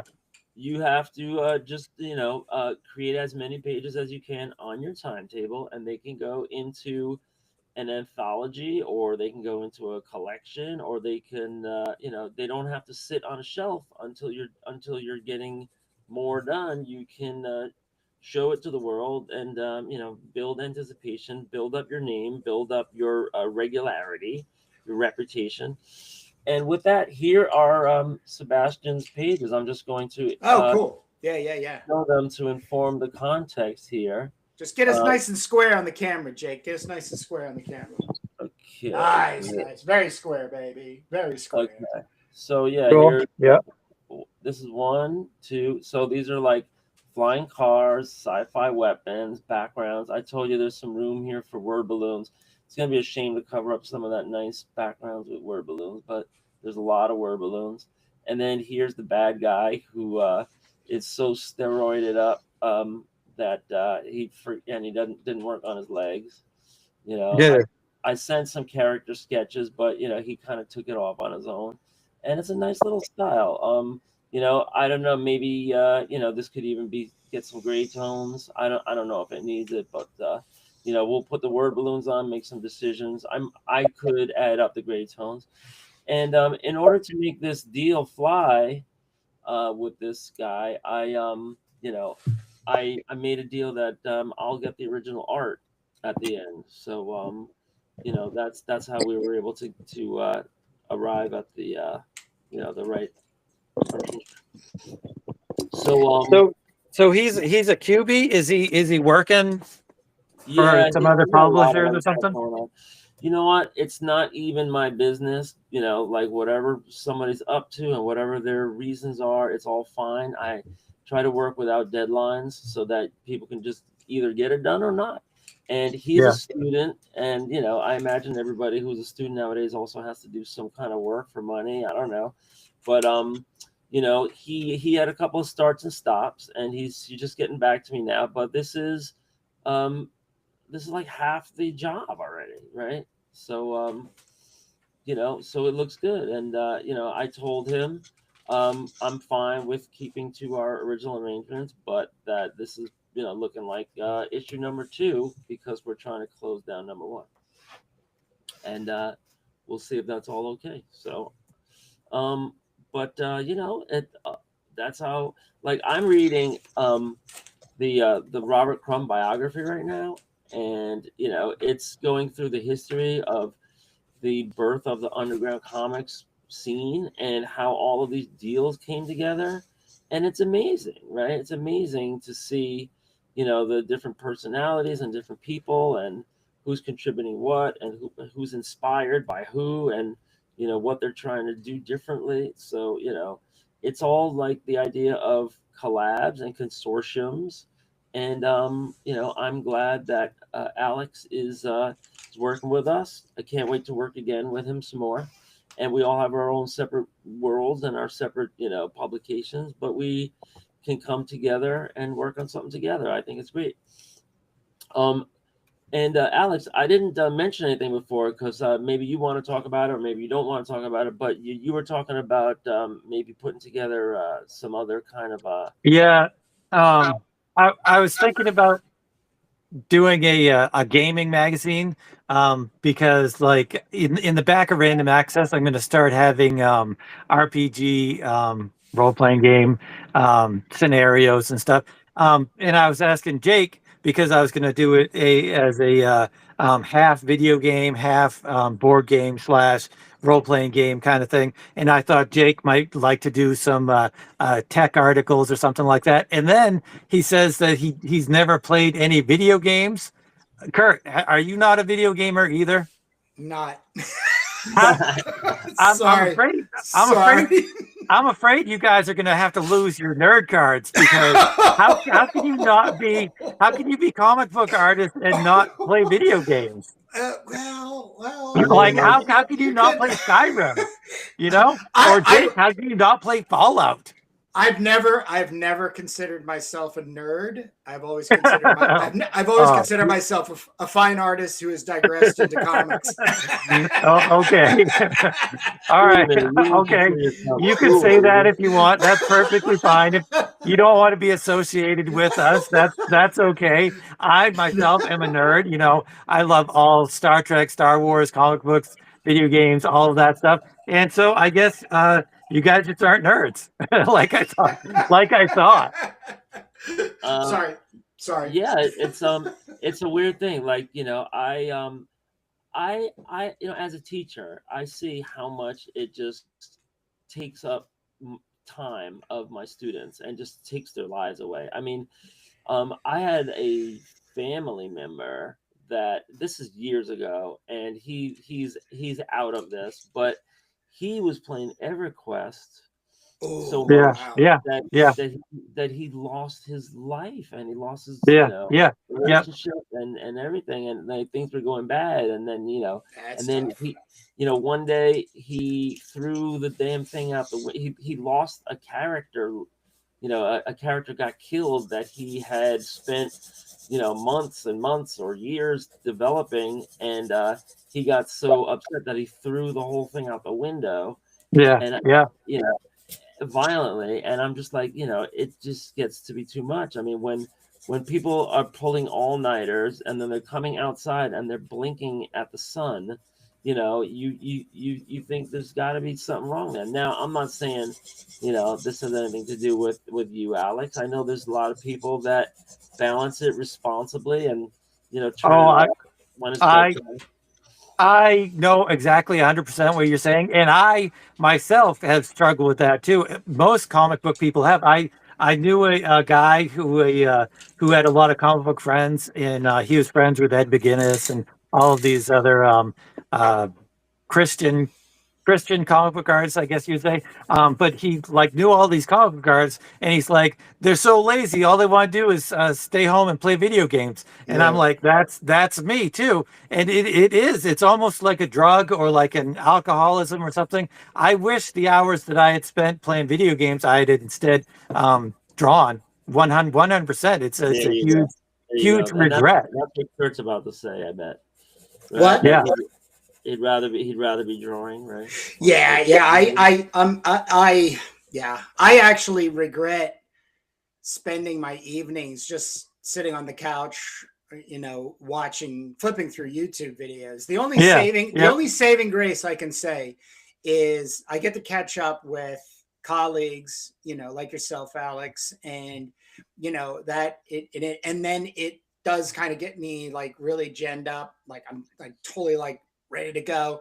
So I want to go to bed early, and then I want to get up earlier, to get a head start on making. But yeah, I mean that is tough to have that kind of that situation with video games. My reason is this.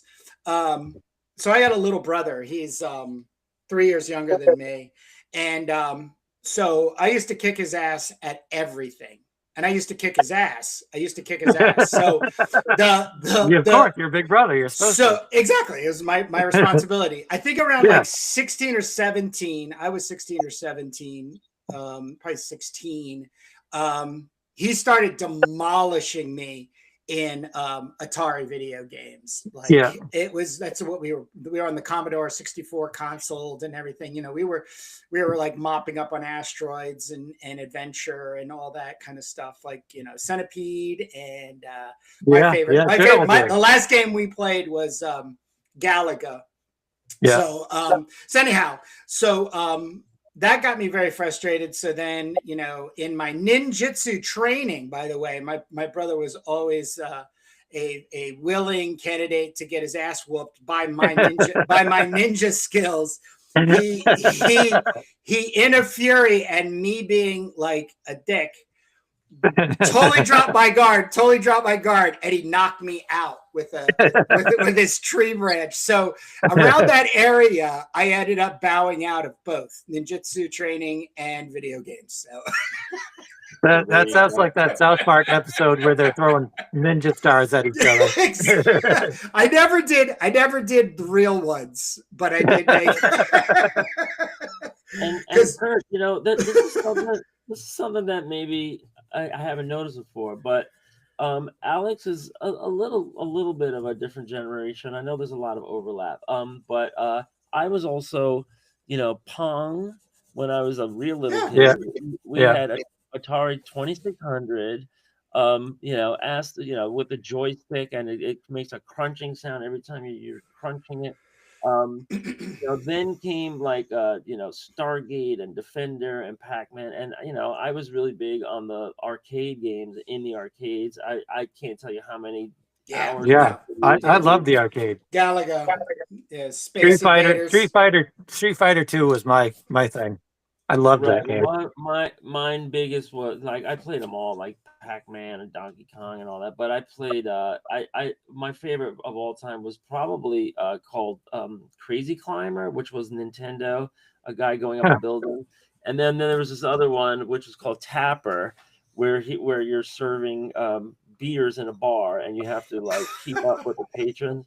So you know, it was like the 80s, and you know, I was playing the video games. When it came into the house, I never got the consoles. You know, we had they had like little handheld, you know, in television things, and Coleco and PlayStation. But at that point, my brother and I had a Commodore, I think VIC 20.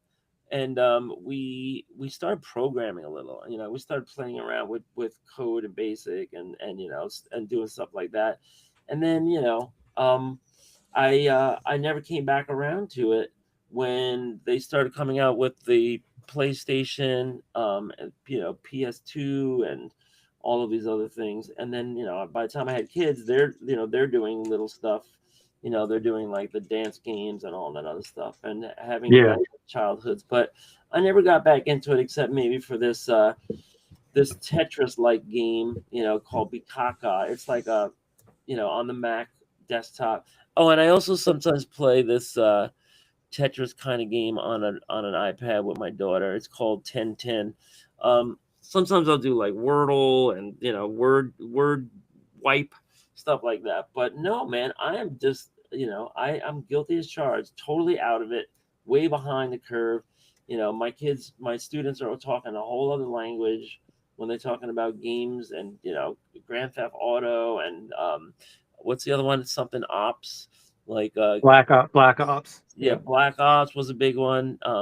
Now, you know, the big ones are like Roblox, and you know, which is just a platform. And Roblox is a whole nother thing together. Yep. But like Fallout. I mean, I'm especially surprised that you never tried Fallout, because that sounds like it would be right up your alley. Well, I don't. If you don't have a console, you're never even going to get exposed to the possibility. Right. I don't have any console. I have nothing. So right. You know, and my daughter was even saying, like, for Christmas, both of the girls, they're in their 20s, but they were thinking about getting a console, you know, to play games on the big screen now. And you know, I think they're also wondering, like, do I really have time to get into that? So, you know, there's a lot of things people do now. Sometimes they just binge watch TV. You know, like last night, I was telling Kurt that I rewatched the original 1981 heavy metal movie. I hadn't seen it in decades. And you know, that was really thrilling, because some of the segments are better than others, but it's an amazing document of animation at the time. It definitely dates itself, but I think the great things are always great. Like the scenes in heavy metal, they're always going to be great. Like the beginning part where the car is coming down, it really dates itself. But the Mobius scenes where it has, you know, the what's his name, Tarnak, or stuff like that, that'll just be eternal. Yeah, I mean, and they were also pretty bold in terms of like showing some nudity and stuff, and you didn't see anything like that. So it's definitely a timepiece that has a lot of like pros and cons. I don't know if it connects to an audience today of like newcomer kids and stuff, new generation. But I think that it's a must see for the Tarna sequences Yeah. and for the cabbie. I love the cabbie sequences Yeah. and the Almost density. all of them. Yeah, right. The density. It just holds a lot of promise for what 2D animation could be. I think. Well, So I mean, the it's not a the same thing, but it's like a shoot off, and I guess it was going to be Heavy Metal was going to be a series on Netflix, but they didn't want to. I don't know why they either couldn't get the name or something like that, and that's when they did the Love, Death, and Robots. Have you guys watched that? Oh yep, yeah. every single Yeah, episode. And then they followed it up. I think last year with something called Secret Level, which was just as yeah, good. right, Yeah, yeah, and and talking about gaming, I didn't realize, but Secret Level is all they're all stories, animated segments that are all based on game characters. right, yeah.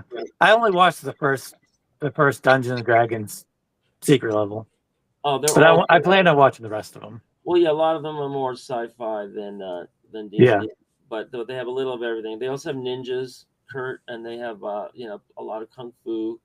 So it's just great stuff. It's good. Secret Level's really good. And Kurt, I hadn't heard that Heavy Metal was in some kind of talk for a Netflix show, Yeah. Yeah. but that would be interesting because now with the new AI automation, they might be able to actually afford to do stuff like that by cutting well, out all it's the human but jobs.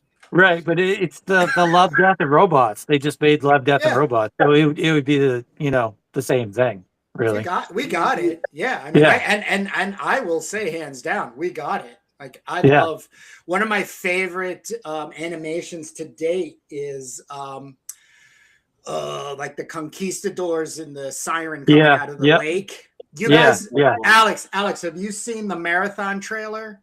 Speaking of video games, have you seen the marathon trailer? No, So no. look up marathon trailer, both of you. It's an 8-minute preview for this video game called Marathon.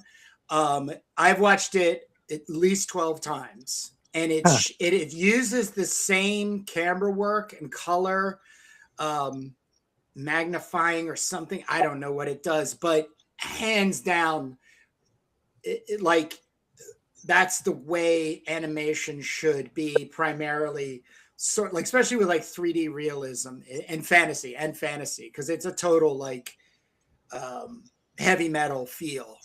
What's It's it called? ridiculous. It's called Marathon. Just look up Marathon trailer video game if you have to throw it in there. You'll see it. It will be like bright candy color colors and stuff like that. And it is so well done. It's ridiculous. So I know that I don't know for a fact, but I know that there was the guy who did the directing of the Siren and the Conquistador Yep. one basically invented this sort of approach to I guess like generating digital into like a film kind of feel. The other guy is Robert Valley. I can't remember what he did. No, that was the one, the Ice Runners, where they hit this guy and his brother have to run across this ice, and there's these whales that Yeah, are yeah. like, I saw I that. mean, That was cool. it's freaking amazing. So I'm showing this. So this looks like some real sci-fi, some real No, tech that's stuff. not that's not. I don't think that's. Is that it? Is that what? Marathon trailer. It says. Are you talking Let about me. 2D? Are you talking about No, no, no, 2D no, art? no, no, no. I'll send you. This is Let it. me. Marathon video game Yeah, announcement trailer. there's one that was a pre. Um, So yeah. So Alex, talking about do magazines number one, just getting it finished up. One thing we have to jump on as soon as we're done with this lettering is to do these zine pages, and we're going to be taking some prose and adding some illustrations to it. It's not going to be a lot of prose, but we're going to have I think at least two or maybe 2 to 4 pages. We're planning on 32 pages, and we have the 11 pager from you. We have the 6 pager from Turbo. We have the 6 pager from Ken Landgraf, and then Yeah. we have the 2 pager from Cromita. So then that leaves us about 2 pages left over, and I think we also wanted to have an ad page. We can do like one of the inside covers can be an ad page that Kurt and I will split, and we'll just plug everything. But You're so yeah, cheap. You're so cheap with the splitting the ad page. well, This is the newest random access, and Man. look and behold, Oh, if I in the nice. camera, Nice. an advertisement for Power Pulp. I just reached out and was like, hey, you guys want an advertisement in here, and whenever I get a chance, I'll put it in. So yeah, that's great. Yeah, John and James Coates and Yeah. Jamie Jones, Chris Anderson, Megatrip Mike Matt King. Yep. Just to name a few. Buy your Yeah. comics. Buy your comics from Power Pulp Comics. I just sent you the links, guys. Alex, through your Instagram, and Jake. I'm sorry, it's a cinematographic, I don't know. It's they weird. It's really weird how they call it, but this is the one that'll trip you the hell out. At least it did for me. Here we go. So yeah, we have to make those zine pages. That's going to take, I would say, a week or 2 for each page. And that's gonna be all, because we only have, like, I'm on page 4 here of lettering the casualties. I'll have page 4 done by the end of the day today. So we've got page 5 and 6. That's 2 weeks. And then I'll be going back to the Duke stuff as soon as Kurt's done with the finishes. So yeah, I'm thinking about a couple more weeks, and we could put this thing to bed and then concentrate on the new one. So we look forward. You've seen the zine pages in the Turbo. That's how it's going to be, except instead of being all that like info stuff, it'll be stories, and we're also going to include lead up pages. So the Secret Chronicles of the Duke will have a lead up page where I'm going to condense everything on the Hellclaw or the Substack, all about the Duke, his whole timeline and everything. We're just going to pick a page of text, and I already have some great illustrations to go with that. So those will all be exciting zine pages that, like, as soon as the story ends, it brings you right to the first page, first panel of your artwork, right, where he's attacking the robots in the tunnel. Right. Yeah. So it'll kind of set the stage, and then we'll also do that for the Casualties, which Ken Landgraf penciled, and I'm working on now with the inks. I'm sorry, with the letters. So yeah, so it's coming together all in due time. You know what it's like to put something to bed. And, every month. Yep, I do. yeah, and for folks that are just listening for the first time, my nickname for Alex is Mr. Prolific, because he puts out a 12-page publication every month, and sometimes more than 12 pages, right? Yeah. And this month is the cover has by Beverly Grimes, and one of the fantastic things, she's super excited because she's never been published before or anything. It's super exciting to introduce that to somebody, and everybody in the chat, because I have the random access chat. They're like, you're gonna get addicted to it. You're gonna want to publish and print all the time. I really think that's true once you get a taste for it. So it's really exciting to introduce artists to publishing. Yep, that's a great thing, and that's kind of what we were doing with Sebastian. I think he's had a couple things published, but it's just like anthologies, zines, semi-pro kind of stuff.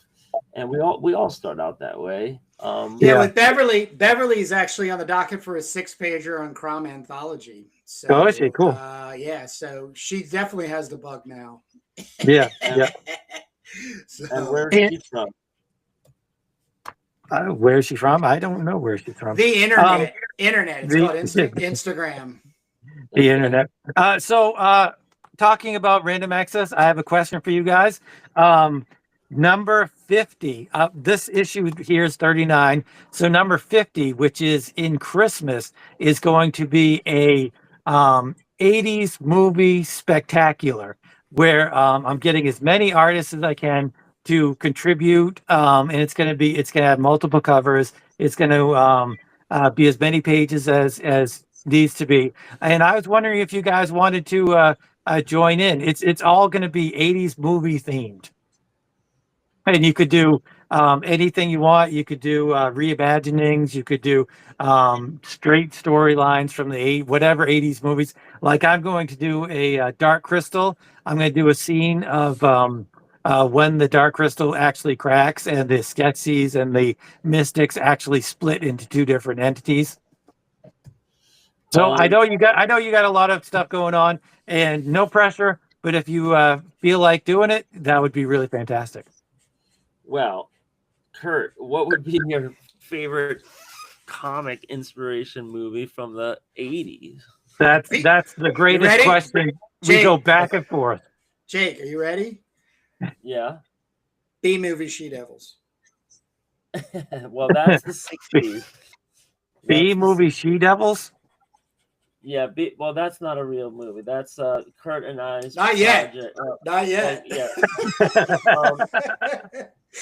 I have a 1-page synopsis written for a 5-issue graphic novel or 6-issue graphic novel, but it's based on Russ Meyer and a character like that, and he gets a troupe of 5 muscle-bound females to make B movies with him, starting in the year 1962 and going up to the year 1960,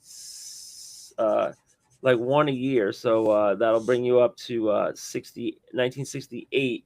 It ends in the jungles of Vietnam, and in the story, it's like a movie, right? So it starts out like a B movie about this muscle bound chick, and when the movie's over, and so it's like this exciting movie. The first issue is all about a hypnotist and a woman's prison and a car chase, explosions, and We've actually shot episodes that are in archive mode right now. I believe we're up to like 3 episodes where Jake and I have like dove into the whole thing.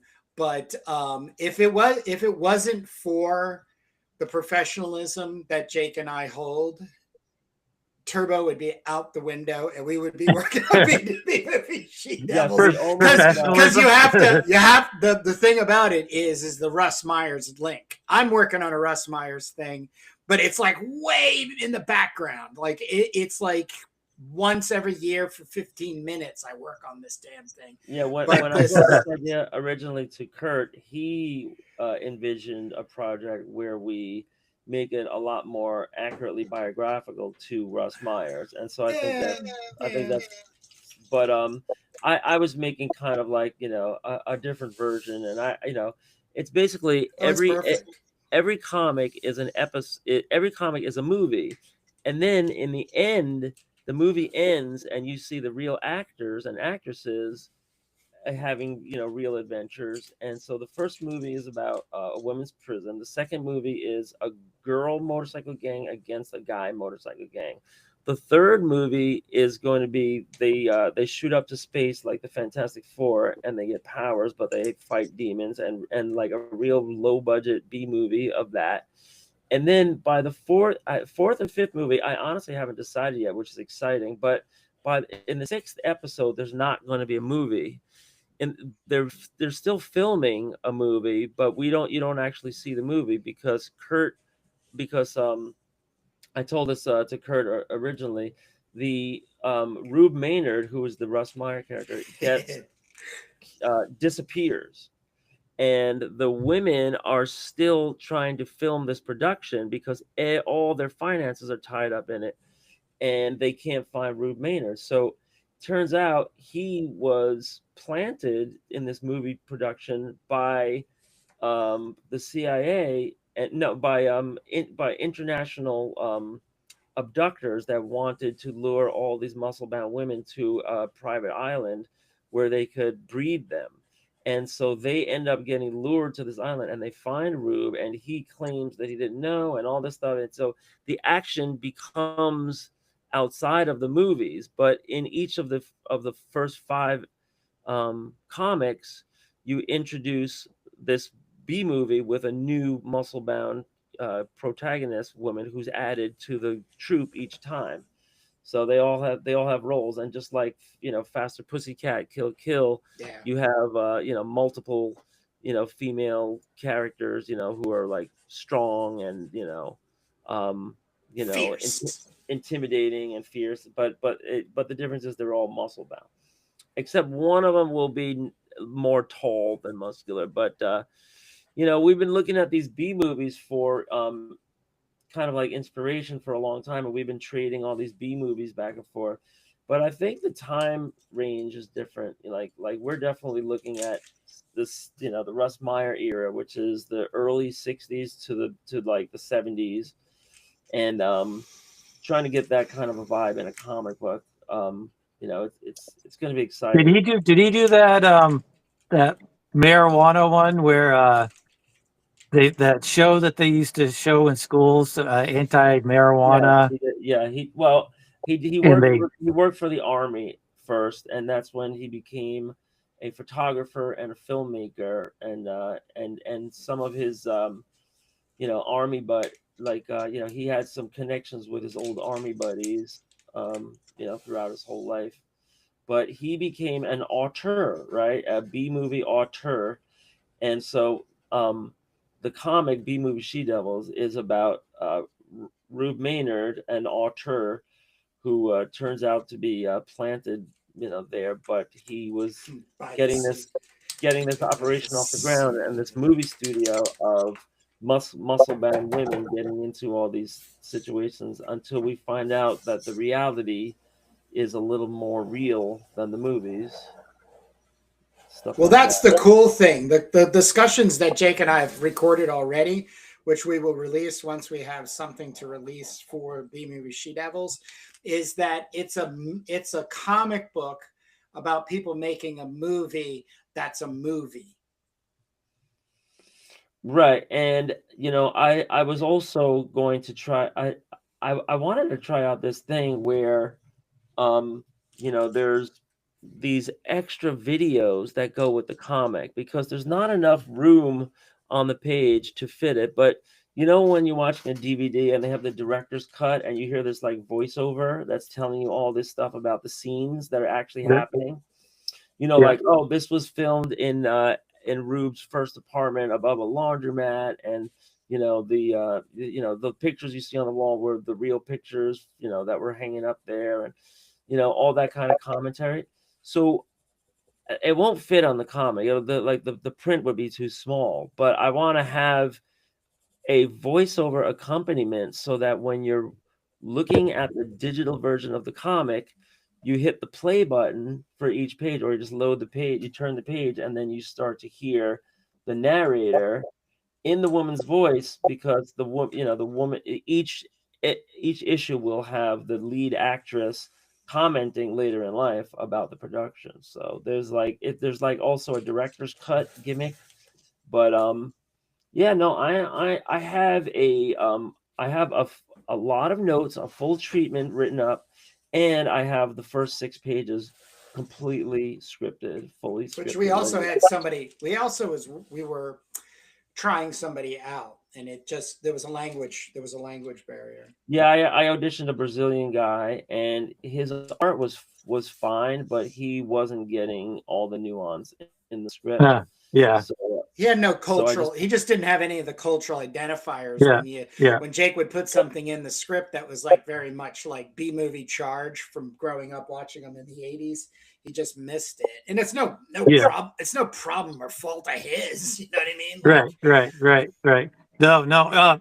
One of the great things about this 80s movie thing for Random Access is that there's so many international contributors that, like, we've got somebody from Australia, somebody from the UK, somebody from France or wherever. And I'm really interested to see their take on American 80s movies. yeah, but I just watched an Australian produced post-apocalyptic called Raiders of the Sun, which Yeah, is basically done in Australia, probably even some of it in Indonesia, because there was like it was like a whole kind of like subculture that had the gunpowder, and they were in. There was a love interest for Richard Norton and stuff. So the Australians, man, because they do house the greatest B movie ever made. Which is Mad Max, right, so right, right, their culture is very sorry, I gotta jump in. Road right, right, right. Warrior better Road be- Warrior. Yeah, Road Warrior. Right, Sorry, right. sorry. Mostly, I'm talking about though, like I have an artist doing the first intro page, which is going to be some kids.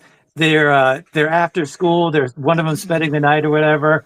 They go to get some pizza, and then they go to the video store and they get some VHS 80s movies, and then it just goes off from there. And It's I'm awesome. really wondering if they have the same kind of do other people from other countries have that same kind of experience? I mean, did you guys have that experience? Oh hell yeah! Oh hell yeah! Yeah, yeah, and Every Friday night. Every Friday night. yeah, exactly. That's totally the vibe that I'm really trying to get in the issue. And there was also a period where the Europeans were going crazy over American westerns and Right, yeah, American period, all kinds of American period pieces like Cowboys and Indians, and the spaghetti western. They were all filmed in like Italy and stuff. So Spain. Spain. Sorry, thank you. yeah. But Spaghetti westerns. yeah, so there it knows no boundaries.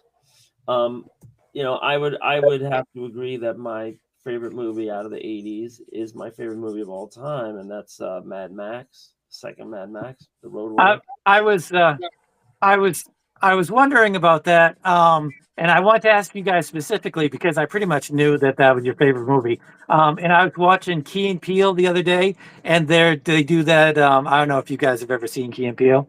Yeah. Where they do that thing where they're talking about Liam Neeson's, and they're get all excited, and they're like, but then there's a scene where a skit where they're like racist Melly Gibsons, and they're talking about how much they love racist Melly Gibsons. How do you guys, like, you can talk about Neil Gaiman and all of his sexual stuff?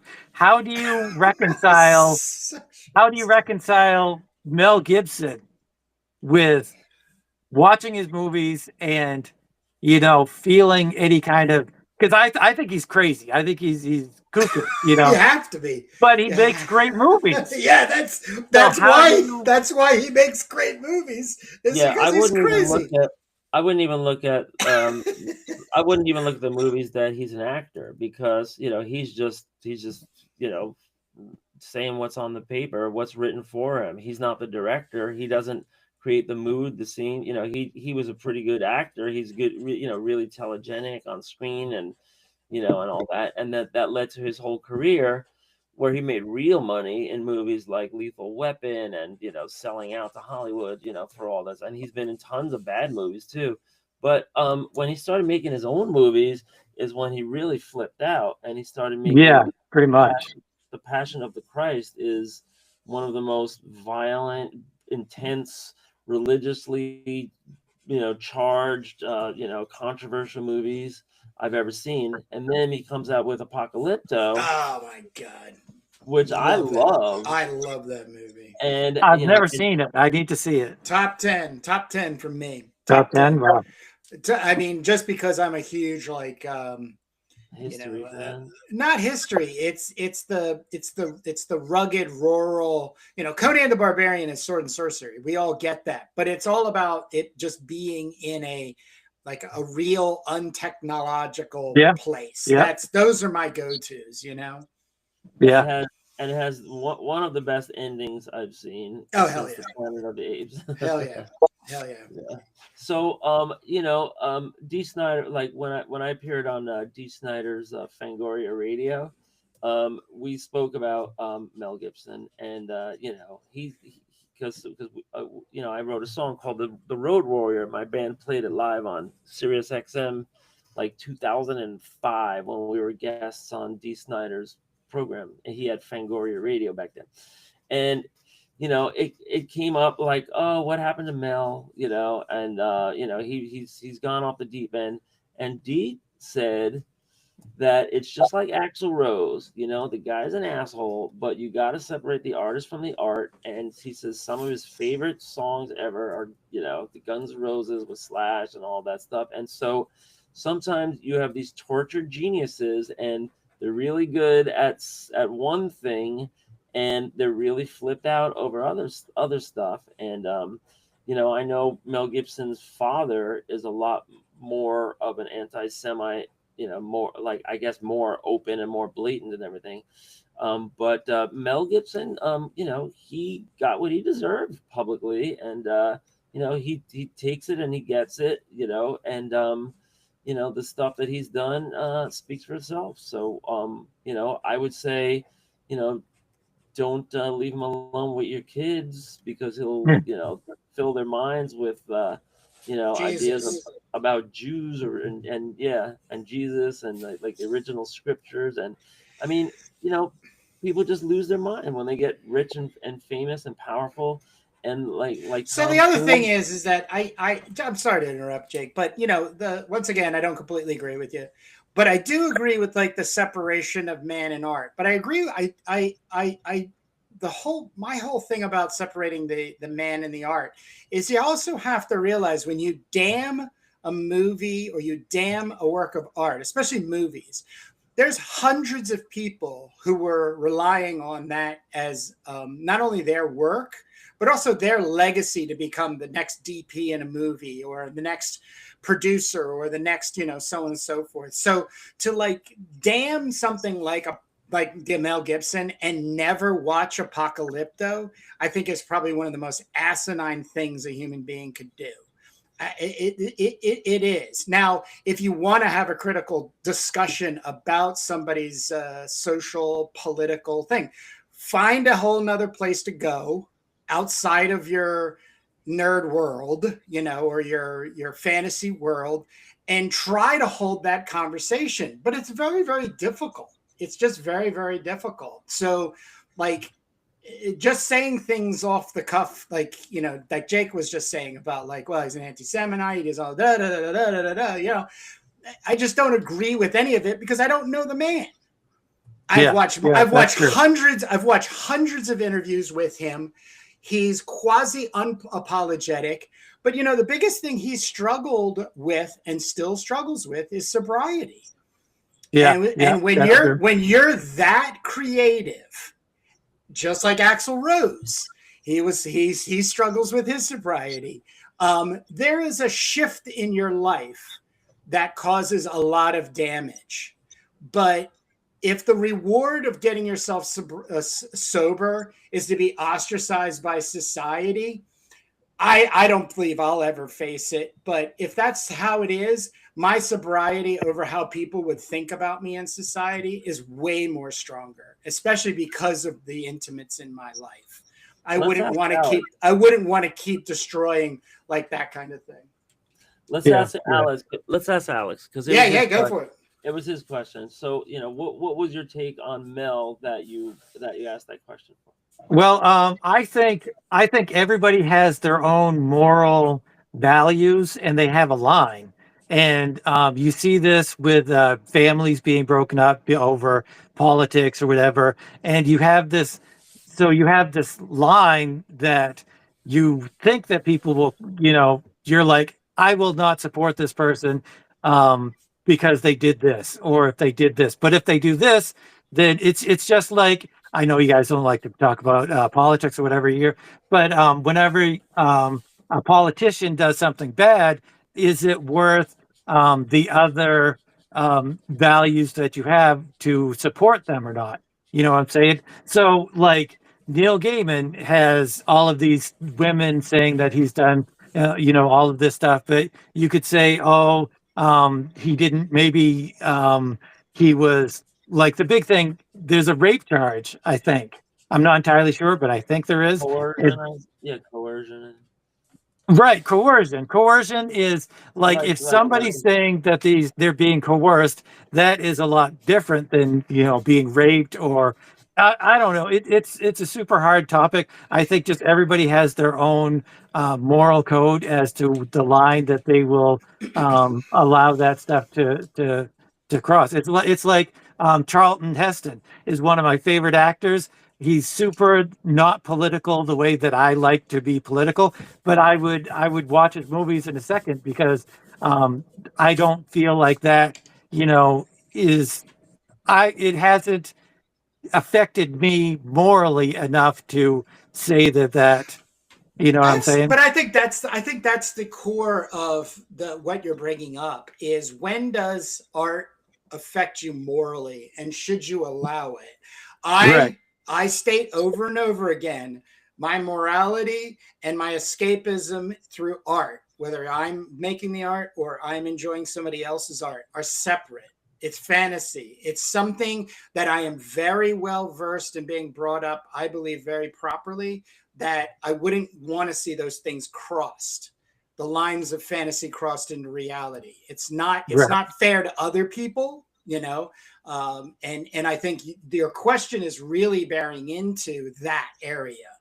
And I think it's like I said though, it really takes all of the fun out of just escaping. Now, Yeah, true. That's true. but that's a very big blanket statement, and thank God our readership at this point is less than 100 people on our podcast, because if somebody actually if there was some of these people that are out there that would actually want to put in the comments like, oh Kurt, you're this, that, and the other, and what about this and what about Yeah. that, Yeah. I wouldn't respond to it because I don't want to spend the energy on it. Other people Right. can. Right. Other people Right. can. Yeah.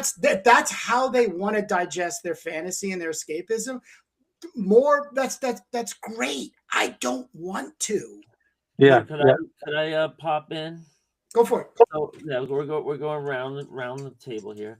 So one time I was talking with this female at a con, and she was a creator, and we're talking about this art and that art, and I mentioned Claus Janson comes up, probably because I was talking about the Defenders or something, and she goes, "Oh, he's a harasser and a creep." She had a personal experience. I had no idea what it was. She didn't, I didn't ask, for details or anything, but it was just like you could just see the conversation just died for Sure. her. Yeah. For her, everything turns off. And I want to ask the table here, because this is all over everything in our society. Forget about politics. I don't want to talk about politics right now, but Michael Jackson. Let's talk about Michael Jackson, right? Michael Jackson, ended up Yeah. being Yeah. like the most controversial thing ever. Like, in like a settlement, with a kid, 100, not what is it, $50 million, for a non-disclosure agreement. And every time Michael Jackson comes on, it's like, oh, I'm in a good mood. I want to dance around a little, and these songs have such deep pathways in my brain as being good things, But then you think about, oh, but what about, like, did he really do that stuff? And Yeah. Yeah. and so everybody has their own threshold. I think Kurt was saying that, it's like to Absolutely. let and you got to allow that for people, who are, they're like, sorry, I bail out on that guy, or I bail out Sure. on that person, right? And Sure.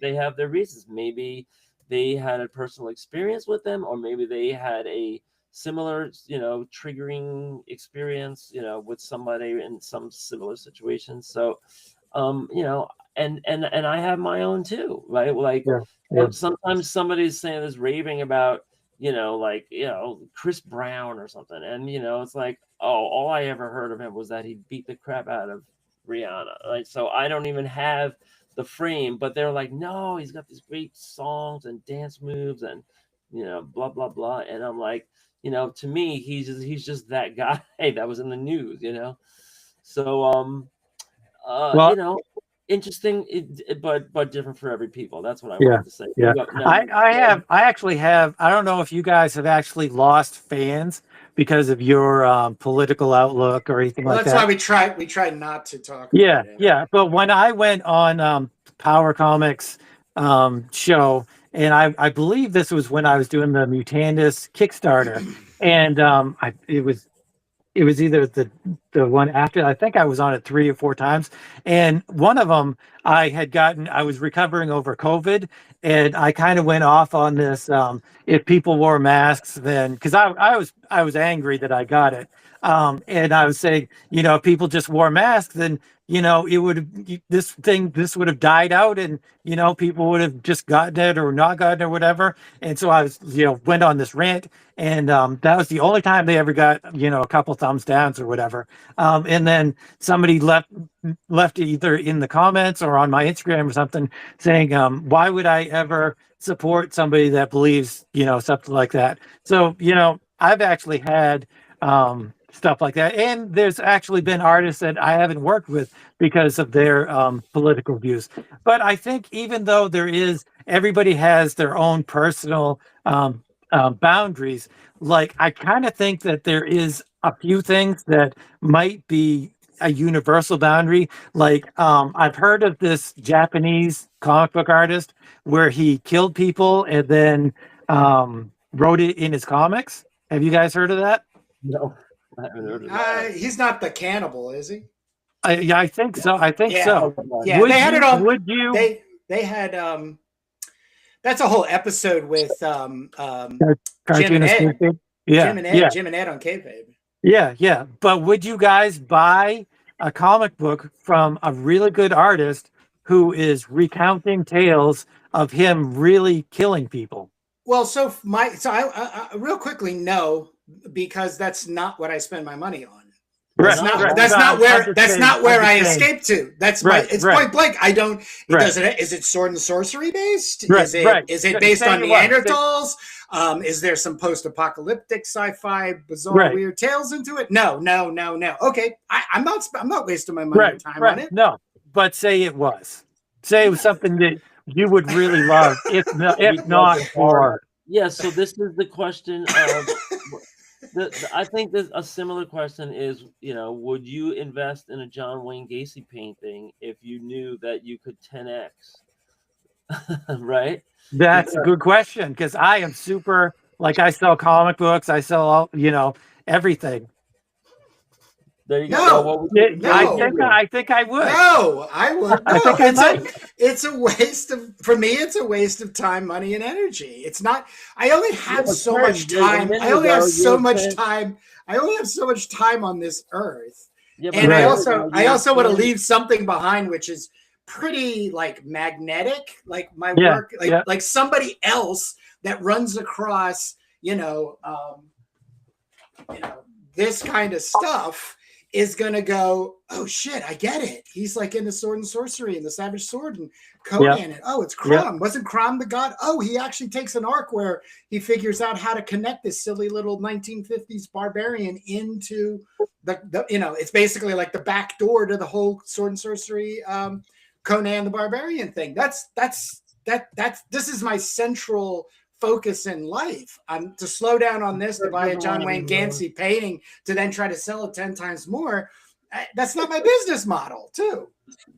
All right, but there's some people, like I have an old boss that I still talk to all the time, and he sells autographs and documents and stuff, and a lot of times he gets Hitler letters and the Third Reich and, Goebbels and Goering and all those guys. And he's really deep into World War II. And, he does the same with like Mussolini and the American generals and all that. This is his business. And he's gotten, so many, complaints about people. Oh, like, how can you, traffic in such material knowing that they, committed a Holocaust and everything. And so, Kurt, a minute ago, you were saying like, no, don't let it interfere with the art. But then when he said, would you buy a John Wayne Gacy painting? You were like, hell no, I'm not going to touch that murder. It's not my thing. I'm not going to touch that guy. What's wrong with that? Well, you kind of said it both. You kind of saw it both ways. Well, that's what you're supposed to do. That's what you're supposed to do. You're supposed to see things from multiple perspectives. Most people take a central perspective, ground themselves next to other people to make themselves feel sane, and then move their way through life that way. I have never done that. I have never taken I've never taken my central philosophy in life and then whole hog put it in with a whole bunch of other groups of people, a whole group of people that I felt like I identified with or they identify with me. I have been around that kind of stuff, but I have always in my upbringing done my best to take as many different points of view to it. It's only when it becomes actionable is when it does the rubber hits the road. Thinking about shit's just thinking about shit. Like I could say shit all fucking day. I mean, it doesn't, and especially on this loony little fucking comic book podcast, you know what I mean? It's so, I think it's a very sad thing in our existence right now where reality has blurred the ability to just be in a fantastic place.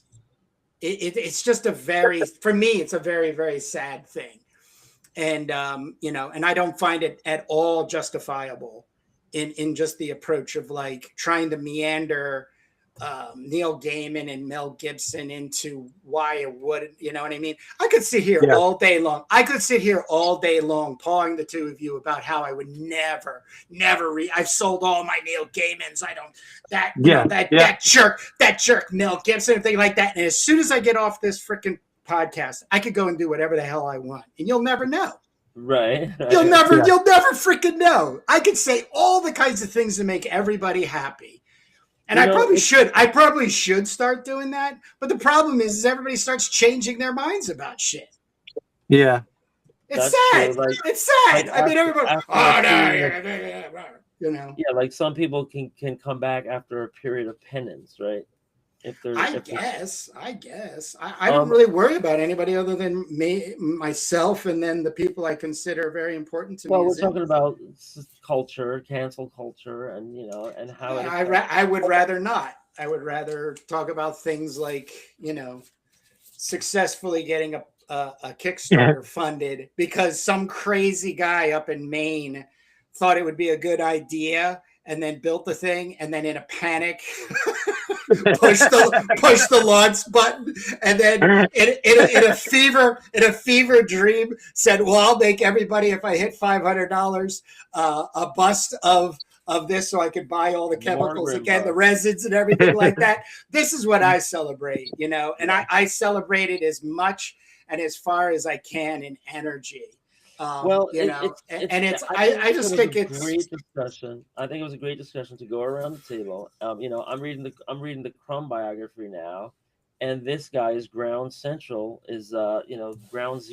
in the controversy over whether somebody, there's a lot of women and some men that don't support him, won't read him, don't want anything.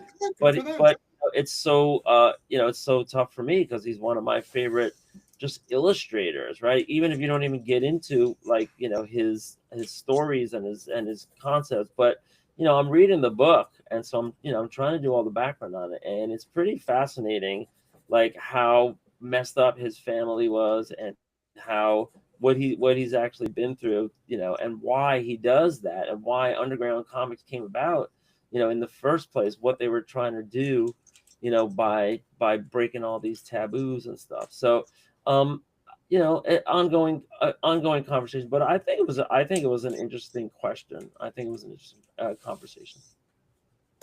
I especially think so because it's art and artists, and whenever you have a dialogue about art and artists, and even if politics come into it, I think it's a worthwhile thing. Yeah, I mean, you can talk about, we Kurt talked about Amazon before, right? These things are unescapable about buying something from Amazon. Should you buy something from Amazon?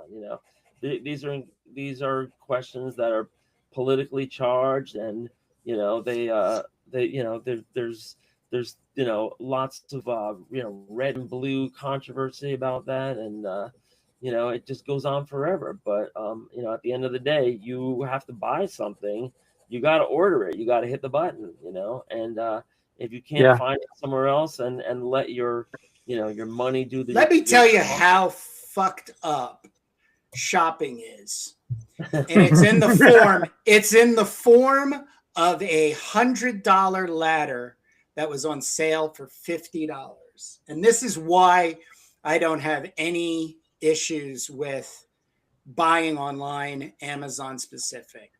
I needed a 6-foot ladder for something in my house. Did not own one.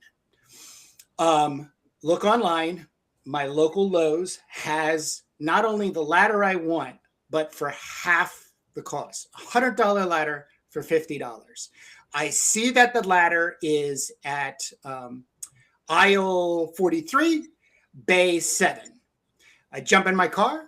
I drive the Lowe's. It's 7 minutes away. I walk in. I go into the aisle 43, bay 7. I grab the ladder.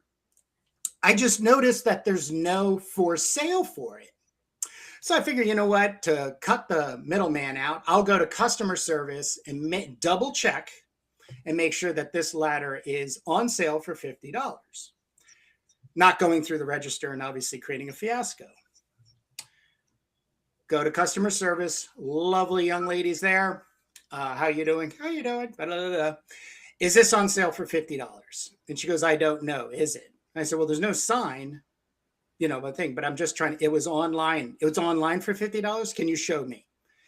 Yeah, I can. So I go and I show her online, my phone. There you go. Oh, okay. So everything, this is what she says. Everything on Lowe's.com is not us. What? I said, excuse me? I'm sorry. I'm sorry. Did I fall into a portal somewhere? And she started laughing. And she's like, no. Lowe's.com is centrally run by a separate company that pays for Lowe's, Lowe's logo and everything. And if we can source a pickup or delivery for a product, we then go ahead and do it. I go, so follow me on this one. And she goes, yeah. And she goes, I think I know where you're going. She goes, I think I know where you're going. I said, yeah. So if I buy the ladder for pickup for $50, I could take this ladder home. And she goes, yep, right. Do it. Yeah, they do it. That's so funny. you explained to me why I would not buy a $100 ladder for $50 from a company that's not Lowe's, that I went to pick up the ladder from Lowe's. That is the state of retail commerce in our country and world. And Amazon is just the tip of the iceberg, people. Just the tip of the iceberg. Amazon is like a lot of other sellers. Even if they don't say Amazon, if you buy something, they might be hiding the fact that it's Amazon on any given website on any given day. Correct. Depending on what cookie you have loaded. Once again, you could exhaust yourself. You could exhaust yourself on this. It's a futile fight. And I would challenge some of the people that I've run at, drawing events and everything. And then I said, oh yeah, I picked them up for like $7 on Amazon. Ew. So if I could have the same conversation with little Mrs. Ew, why would you buy from Amazon? I would ask the same question of her. Why would I pay $100 for a ladder in stock at Lowe's where I could pay for it through a company that is not Lowe's online and get $50 and then take that same ladder home? From Lowe's. That's the world we live in. That is the world we live in. Yeah, I mean, From Lowe's. So no, that's not a true story. That's not a true story. Yeah, well, many times it is a true story. I've tried to avoid Amazon and Walmart in my purchasing. Because I'm an activist and I'm blah blah blah. And you have the time for this, right? And you have the time for this. So I buy something. And I take the extra time and I go out and I buy something. Oh, here it is. I found it on eBay. So I order, and they're a good seller. They have a lot of reviews and stuff. So I buy it on eBay, and guess what box it comes in when I get it in Amazon. Amazon and Walmart. Yeah. So that's because it's fulfillment by Amazon. Yeah. But I mean, there's good luck. It could be them, or it could be them. Or it could be somebody else that's just doing an affiliate, thing with them, like sounds like Kurt was doing. But, one way or the other, they touch everything, and that's monopoly power and polyopoly power. So and it's all done. Yeah, I mean, we incorporate that into our story because in the end of the world timeline, the D. Hubertons are going to consolidate every industry into a bunch of companies that are all leading back to the same company. Well, the thing I think is really interesting about our storyline, especially with the D. Hubertons and the mega Amazon-like company, is the life policy, the life subscription, life plan. The life plan. I think that's where it gets like super creepy. That's where I think there's like an element of cosmic horror in there. Because the existential dread that I can appreciate people having in losing, the local store and being able to talk to some. And by the way, when I was ordering the ladder online, which took like a couple minutes. This young lady sang me a Jamaican ballad. What? I was like, I just was like, oh my God. Like, so it was all done and everything. And I said, hey, and by the way, that was a very, very beautiful song. And she said, thank you. I did that for you because I knew you were a little like, and I was like, now, and I go, and now you get a double thanks. And she's like, yep, let me go get the thing to scan it and you can take your ladder. Yeah. There you go. That's right. So what's funny, what Kurt just added there, maybe even without realizing it, is, the human touch, right? There's a job there that's created for this girl, this woman. And then, he's the customer, and there are still human beings that are meeting, and for him to go get this ladder that are probably not going to be part of the equation in 4 or 5 more years. Yeah. Or maybe 10, but that ladder is just going to be, because like, who knows if there'll even be, a human at the store, and maybe there'll be like one boss above it all looking down, like a watchtower guard, and everything else will just be kiosks and robots. So, yeah, I mean, we can talk about this forever because it affects the story, Like, I was just gonna say, don't we? Don't we talk about this forever? We're only 50 years, the storyline Do Mags starts only 50 years from now, so a lot 50? 50? Yeah, that's the beginning of it. Like the Duke, the pleasure bots, and that's how it all gets started. The changes in society brought by automation, the breakthroughs in quantum engineering, and human enhancement, and all this stuff. I mean, I sometimes, we all sit down, we use Chat GPT or AI for our own, purposes. And, what I think is really valuable for is, taking science courses without having to sign up for any course anywhere. I just keep asking questions until I understand.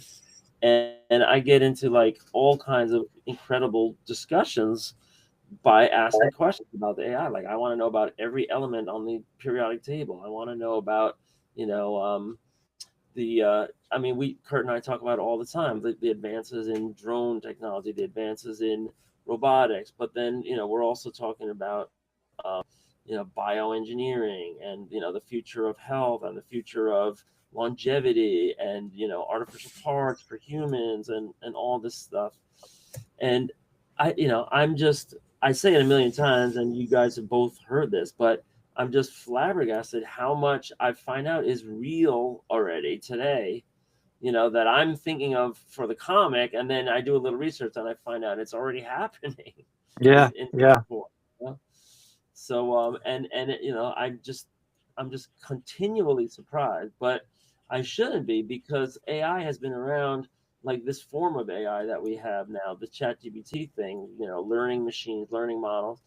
It's been around for a couple of years now. And, you know, behind the scenes, a lot of big companies have been taking full advantage of the head start that they have above, you know, the public, ahead of the public for, you know, knowing how to use this, knowing how to deploy it. And then, you know, we're just now turning around and seeing some of the products, you know, that come about, the consumer products that come about. But, you know, these guys have been doing this way long. And, you know, I don't know if Alex, if you ever look at the Disney Channel, because every time I mention it to Kurt, he throws up in his mouth. But Oh yeah, yeah. I have Disney Channel. I actually, Excuse me. every. Excuse me. Oh great! Look what you did! Look what you did! So on the Disney Channel, they have this new show called Friendly Neighborhood Spider-Man. Yeah, yeah, And I've seen it. it's a reboot with Peter Parker. Oh, you've seen it, right? So you see how they have that simple style and they have Yeah, all of the yeah, back, and see how yeah, they do all the backgrounds so realistic and so yeah, like 3D modeled and everything. Yeah. yeah. Which So, is my problem. That's what I don't like about the show, actually. right, me too. Yeah, And I, you know, I didn't like the whole thing because of that, because, you know, to me it seems like that somebody at Disney or this production company has a AI package that I can never get my hands on that's worth, you know, tens of thousands of dollars. I think they're just typing the script in, and I think the AI is doing pretty much everything. Like they input the character designs, and I have a feeling that the AI is doing it all. I don't I know. like I like the general art aesthetic of everything. I really like that. I think that's enjoyable. It's when it's like the backgrounds, like you were saying, and then they make it turn, you know, a 3/4 view or whatever. That's when it's almost a break in the animation, and you're like, that looks funky. Yeah. Well, sometimes, yeah, I mean, sometimes it looks simplified, like a little bit too cartoony with like all these like tube legs, you know, people, and like sometimes the faces are really simplified. But they have a house style, you know, they have like a style Bible that they're going by, and you know, and they're pulling together these, what is it, half an hour episodes that they posted online, and they have a whole season. And Disney is able to use this tool where some guy in an office, you know, they hired some character designers, and then they're just typing scripts and hitting submit, and the computer is crunching it all. And that's what I think is happening with that show. And there's plenty of shows Could like be. that. Yeah. And It looks a lot like The Watchmen had those two animated movies, part one and two, that came out a couple years. That's exactly the same thing. It'll like have some really cool animation going along, and then it'll do some sort of 3/4 turn or something like that, and then it'll just be like completely wonky. right. I don't know which Watchmen movie you're talking about. I saw the big budget Watchmen No, cinematic. there's two animated ones that came out last year and the year before, and it's a part one and a part two, and it's fully animated. Right. And I don't know. I don't know if I saw that. What part of the story do they pick up? It's the same as, well, see, that's one of my big problems with the two movies. They actually add narration and dialogue in parts of the story that aren't in the graphic novel. It has everything that's in the graphic novel, but they add connections to them. So it really bothers me there. So Alex is talking about 2024. There's an animated two-part superhero film directed by Brandon Vietti and written by Michael Straczynski. I don't I don't recall having seen. Oh yeah, maybe I do now. I haven't seen these. So what's your review of these? They're good story wise, but they some of the things like here's a small example. You guys have both read The Watchmen trade Yeah, paperback. Yep. sure. You have Kitty Genovese, who is killed and raped while people are watching, and that's why one of the reasons Rorschach turns into Rorschach. She is the one in the movies, not in the trade paperback, but she is the one that brings the dress to Rorschach's business with the Rorschach patterns and style and stuff. So it's just stuff like that they interweave into the movies that I feel like Alan Moore would throw up in his mouth, just like Kurt did, if he saw that. Which Alan Moore throws up his mouth anyway, but this makes me throw up in my mouth because you're adding something that should never be added. Well, this looks pretty. What I'm looking at looks pretty good. The animation is good, and like I said, it's all of the basic Watchmen stuff.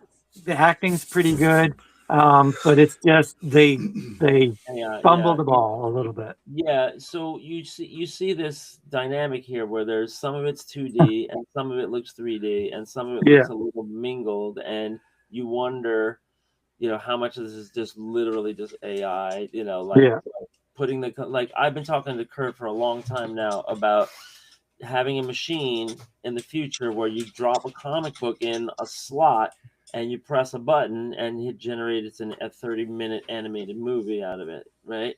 I mean, that's going to happen. I think it's happening now, and it is. And my only question is, and I would love to know for the production company that made this, is how much human hands are on this. I'm sure that the AI spits out a lot of slop, and you need a lot of fixing. But is the fixing just going back and changing the prompt, or is the fixing going in and doing pixel by pixel, Photoshop adjustments? And right. So I'm putting this on my list too to watch now, because I as an art teacher I want to see the tools and the visuals. As a Watchmen fan, I want to see how they adapt the movie, and my first question to you was, what part of the story do they take on, because Watchmen is a long yarn, right? Yeah, well, that's why it's 2 movies. Right. So how far do they get? And by the end, they do the whole thing. They get to everything in the 2 movies. Yeah, I think so. I'm pretty sure. Okay. So that means they go. Have you ever watched the motion comic of the Watchmen? No. Because that's probably the best interpretation of the Watchmen there is. It's just like a guy reading the Watchmen as motion comic stuff happens on the screen, and he'll change his voice a little bit, but not too drastically much. But that's probably the best iteration of the Watchmen. It's like an audio. It's like an audio book version of Watchmen. Kind of with like moving panels and stuff. Yeah. Is he doing the female voices? Yeah. And like I said, he doesn't really try to make female voices, but he'll kind of like, how you like raise the pitch of your voice just a little bit to, show that it's a woman speaking. Right. That's like being in the room with someone reading it to you. It's that I don't know if that's like a ready for prime time production, but you say it's good. All right. It is. I mean, nothing beats the original trade paperback that you're reading in your head, but this comes as close as I think you can get. Interesting. Well, I haven't read The Watchmen in a while. It's on my shelf. I haven't seen the movie. in 10 years. Did you watch the TV show? I did watch the series, and I got into that, Yeah. and that, that was all like about like racial politics and stuff, right? And Yeah. yeah, because it was about like the Tulsa massacre and everything, covering up the Tulsa massacre. Yeah. It was interesting. There's also something, I don't know if any of you guys know, but there's also something going on between the the ownership rights of the IP. I think DC owns it lock, stock, and barrel, but they keep hiring the same creator, to do the writing of all these products, and so there might be like all this kind of like editorial arguments. I wonder if there's anybody who's told that story. Of what, between DC and Alan Moore? Yeah, is Alan right? So because when all these things come out, are they all blessed by Alan Moore? Are they written? No, he hates them. Oh my God, man. He's disgusted by them. Yeah, just type into YouTube Alan Moore Watchmen. Just start watching. You could grade them from like the most viewed in the search, and then just keep watching, and you'll get to the third one. And like me, I really don't subscribe to any of the non-comic stuff. I'm not trying to champion anything. I just really do believe in comics as an art form that is separate from motion graphics, movies, and animation. They are separate. And you said it, Alex. The magic happens in your head when it comes to comic books. Yeah. You move the scenes in your head, and then you create your own voices. Let me drag in the superiority of Turbo Pit Fighter and Jake Jacobs as a writer and illustrator. When I saw this panel and even was inking this panel, all I could hear was, "Yes, boys, this female is surely one of them." And it still resonates now as a character in my head. And I never, I never see his face. Yeah. That's Alan Moore. I should have had Jake turn off his audio there, but that's the thing Alan Moore is preserving and getting people to understand when you're committed to magic, because this shit is magic. I don't want to shut down anything in the way of momentum, but I feel like I have to. We've been at 3 hours for this. Jake and I, we got on an hour early. Jake was kind enough to tell me this last night, but I did move my schedule around myself. So I do have things I have to jump out to, because then I also have a birthday party for my father to get to in a couple hours. But I don't want to abruptly cut us off, but I will say, like, let's all give ourselves a couple minutes to do some outros. Alex, we'll let you do that. Go ahead and give us your outro. So you just want me to tell you what I've got going? Morgrim, the Savage Cyclops. Don't know if I'm going to keep the Savage Cyclops. That is to be determined. Number 1 is on Kickstarter, and you can back it. And if everybody's going to get one of these busts here of Morgrim, and number 2 is in the works already. Here, I didn't actually discuss this. I want to get a quick thoughts. Morgrim, the number 1 is painted, is watercolored. Never stop. Morgrim number 2. Morgrim number 2. What's that? Never stop painting them. Well, number 2 is going to be computer. I just love the cover. I love the cover so much more than the interiors. And it's just, I don't know. I'm going to have to think about it, but you think stay with watercolors? When you threw this page up on Instagram, Yeah. I'm nobody. But when I saw this, I said, yes, Alex, this is the direction you should go in. I just said it to myself. Very softly. I don't know. Yeah. I don't know if my phone actually picked up on it and sent you a message or anything. But the fact, because I don't think you were completely watercolor committed to the whole issue of Mulgrim. I think you were even talking about going over to computer. Either way, only like the horses are computer colored. Okay. Here, Okay. Oh the yes, I horses can see that. here are watercolor. I don't like the texture of these horses, and I like the texture of these horses. Fair So enough. I am just up in the air because Dude, so much of the cross pollinate, because I say it for this reason. Our future as an industry is the original art. It's going, and whether you're just doing the pencils and then you scan them in, like Pat Higgins does for Pulp Bites and the American horror one that he did. You have something physical. So then when you do attend an original art expo down in Orlando in the coming years, you can really share these, and especially if they're watercolored, I think you're going to blow some people's minds. I really do, because I just think pushing this as an art form, comic books as an art form, but the pages and the paneling, like that, like there's a depth to it. But doing part of it in watercolor and then another part in digital, like that's totally cool. That's totally cool. But I just really I also while everything was going on, I did my pledge to your Kickstarter.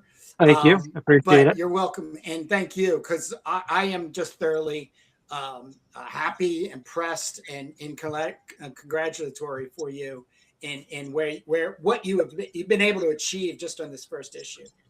Thank you. And also every month I produce an anthology called Random Access, and I've had a horrible time with my WordPress website, and a lot of the money that I actually get from Morgan's Kickstarter is going to go towards the creating a better website. Websites are my bane, and I've talked to you about this, where I'm getting all of these fake orders on the website, and there's just I added an Al CAPTCHA that doesn't work. It's like it's making orders, not real orders, not go through. People can't make accounts and stuff like that. So I'm just ready. I'm like ripping my hair out. So I'm going to use some of the money. Squarespace. Well, I actually already have a hoster, Ionos. So I don't know. I'm gonna Ionos. You have Ionos. So I'm gonna weigh my options, but that's where the majority of the Morgrim money is gonna go to. But this Random Access is, you can become a Patreon patron subscriber, and it's only $3 a month for 20 pages of color and black and white, and some fantastic artists, because we really do have some fantastic artists. In the last 5 issues, I think it's been like this. I take up 5 pages. That's never going to change. But then we have some Jack Wolf Jr., fantastic artist. We have Astor D. He's another fantastic artist. It's just some really, really great stuff. Grim with his fantasy Dungeons and Dragons work, and Paul Gorgon, which always throws a wrench in everything that he's doing. This is a weird, bizarre. I just want to read a page of his stuff. Go for it. Boy, oh boy, I can't wait to pop this bad boy in my mouth and chew to satisfaction. Don't forget the collectible toy. Bam, some werewolf with a chainsaw. What fiend is handing out these time bombs of childhood diabetes? And so, Paul is just fantastic, and I love his stuff. And we've just got so many great things. It's an amazing book, I think. Not counting my own work. I agree. So there you go. Yeah, it's really good. And so if you have something that comes out regularly, it's great because you build up a following that way. So we definitely admire that about you. Yeah, yeah. Yeah, and And then that. also one last thing. Yeah. I want all of your viewers to comment in your comment section that you guys should join the Random Access 50th anniversary issue.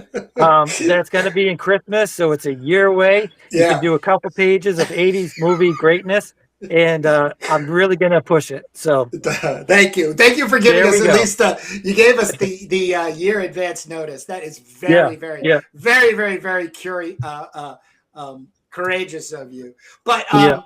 Bat Merc just said he just backed Morgram as well, because I put the Oh, link. awesome. I put Thank the you. link in the chat, and I'm going to do that same thing in the comments. I'm going to put the link in the comments.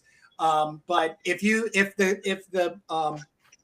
the Kickstarter is already done, you're gonna have to hunt down copies, because if you're into indie sword and sorcery, this is something where you've got to get on board with. Awesome. Thank you.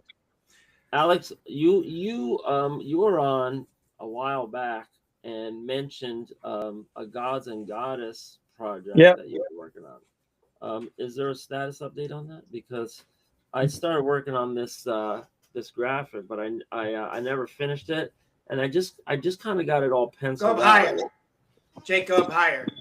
Well, you can't see the whole thing, but it's Yeah, that's good. Oh, she's flying. Well, Whee! the thing well, is, yeah, is and is there's she also a true god? what's that? Is she a true god? She is perceived as a god by some humans, and some humans idolize her, and some see her as a commercial entity and kind of like a superhero that's marketed. But Right. some are devotees and they follow her actual philosophical teachings, and they do treat her like an idol and a goddess. So Right, right. So I'm really looking for actual gods like Cthulhu or like something like that.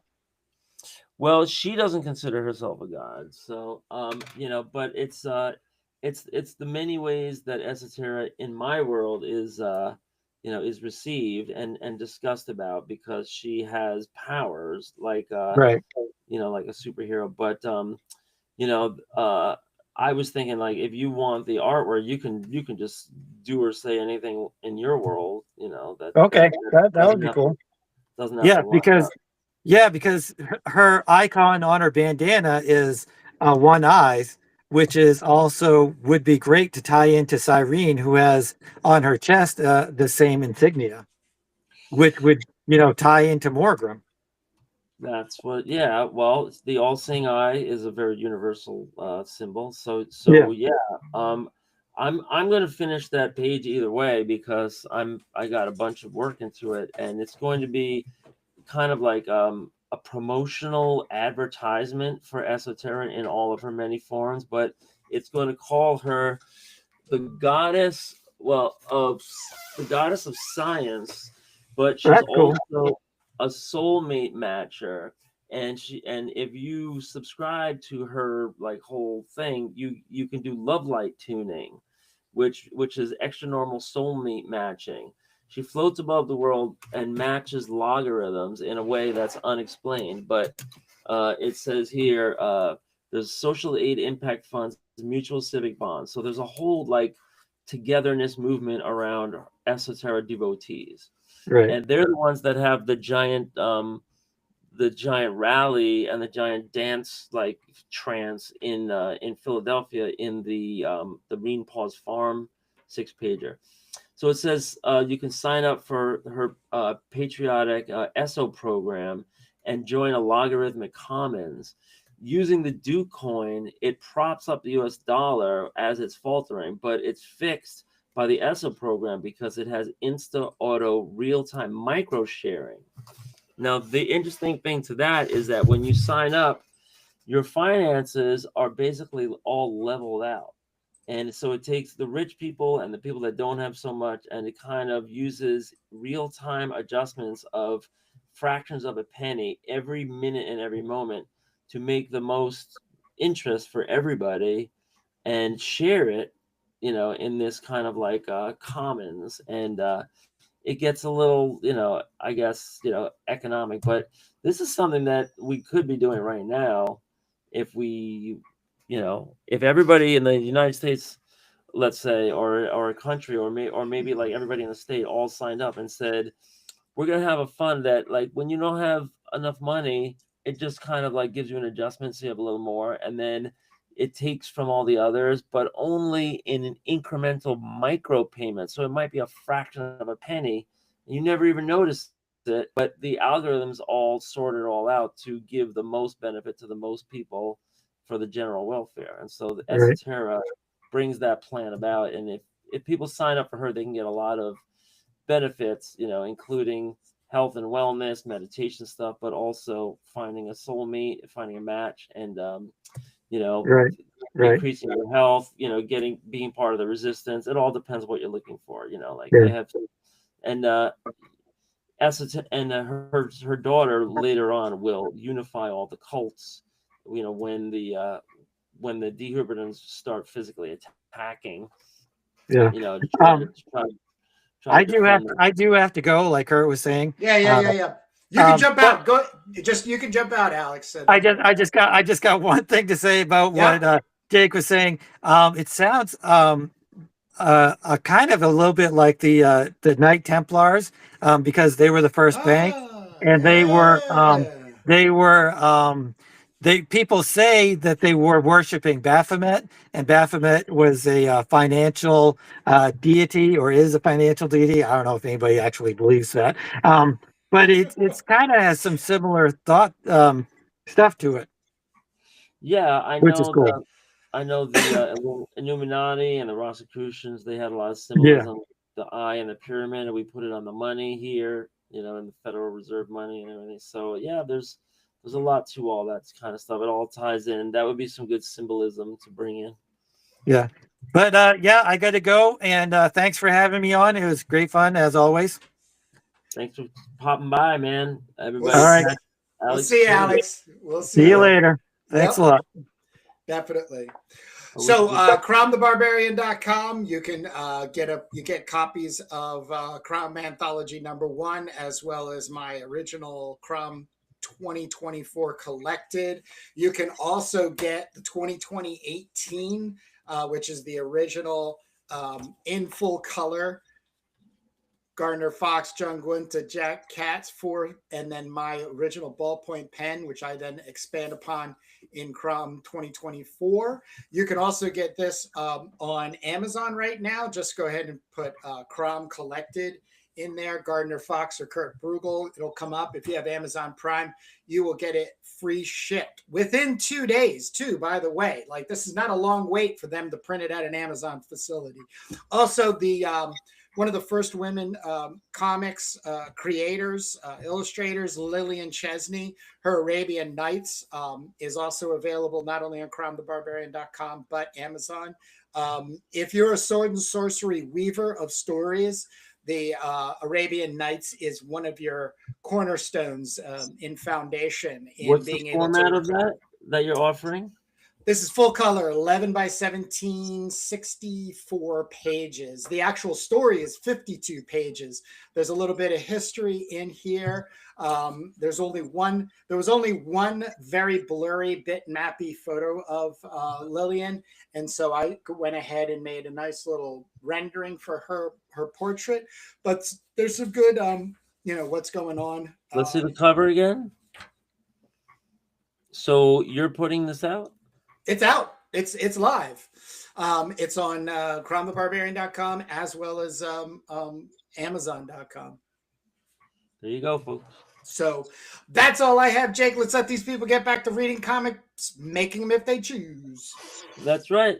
Check out our landing page for Turbo Pit Fighter. We're live back here next Sunday, same bat channel. And you could look at our creator interviews. That's on the Indie Creator Exchange, also on our videos tab, and check out our flip throughs where we go through cool comics like this and this and we actually open them up and talk about the art and the art principles and the artists and everything. So there's more than 50 issues of comics that influence on our flip through tab.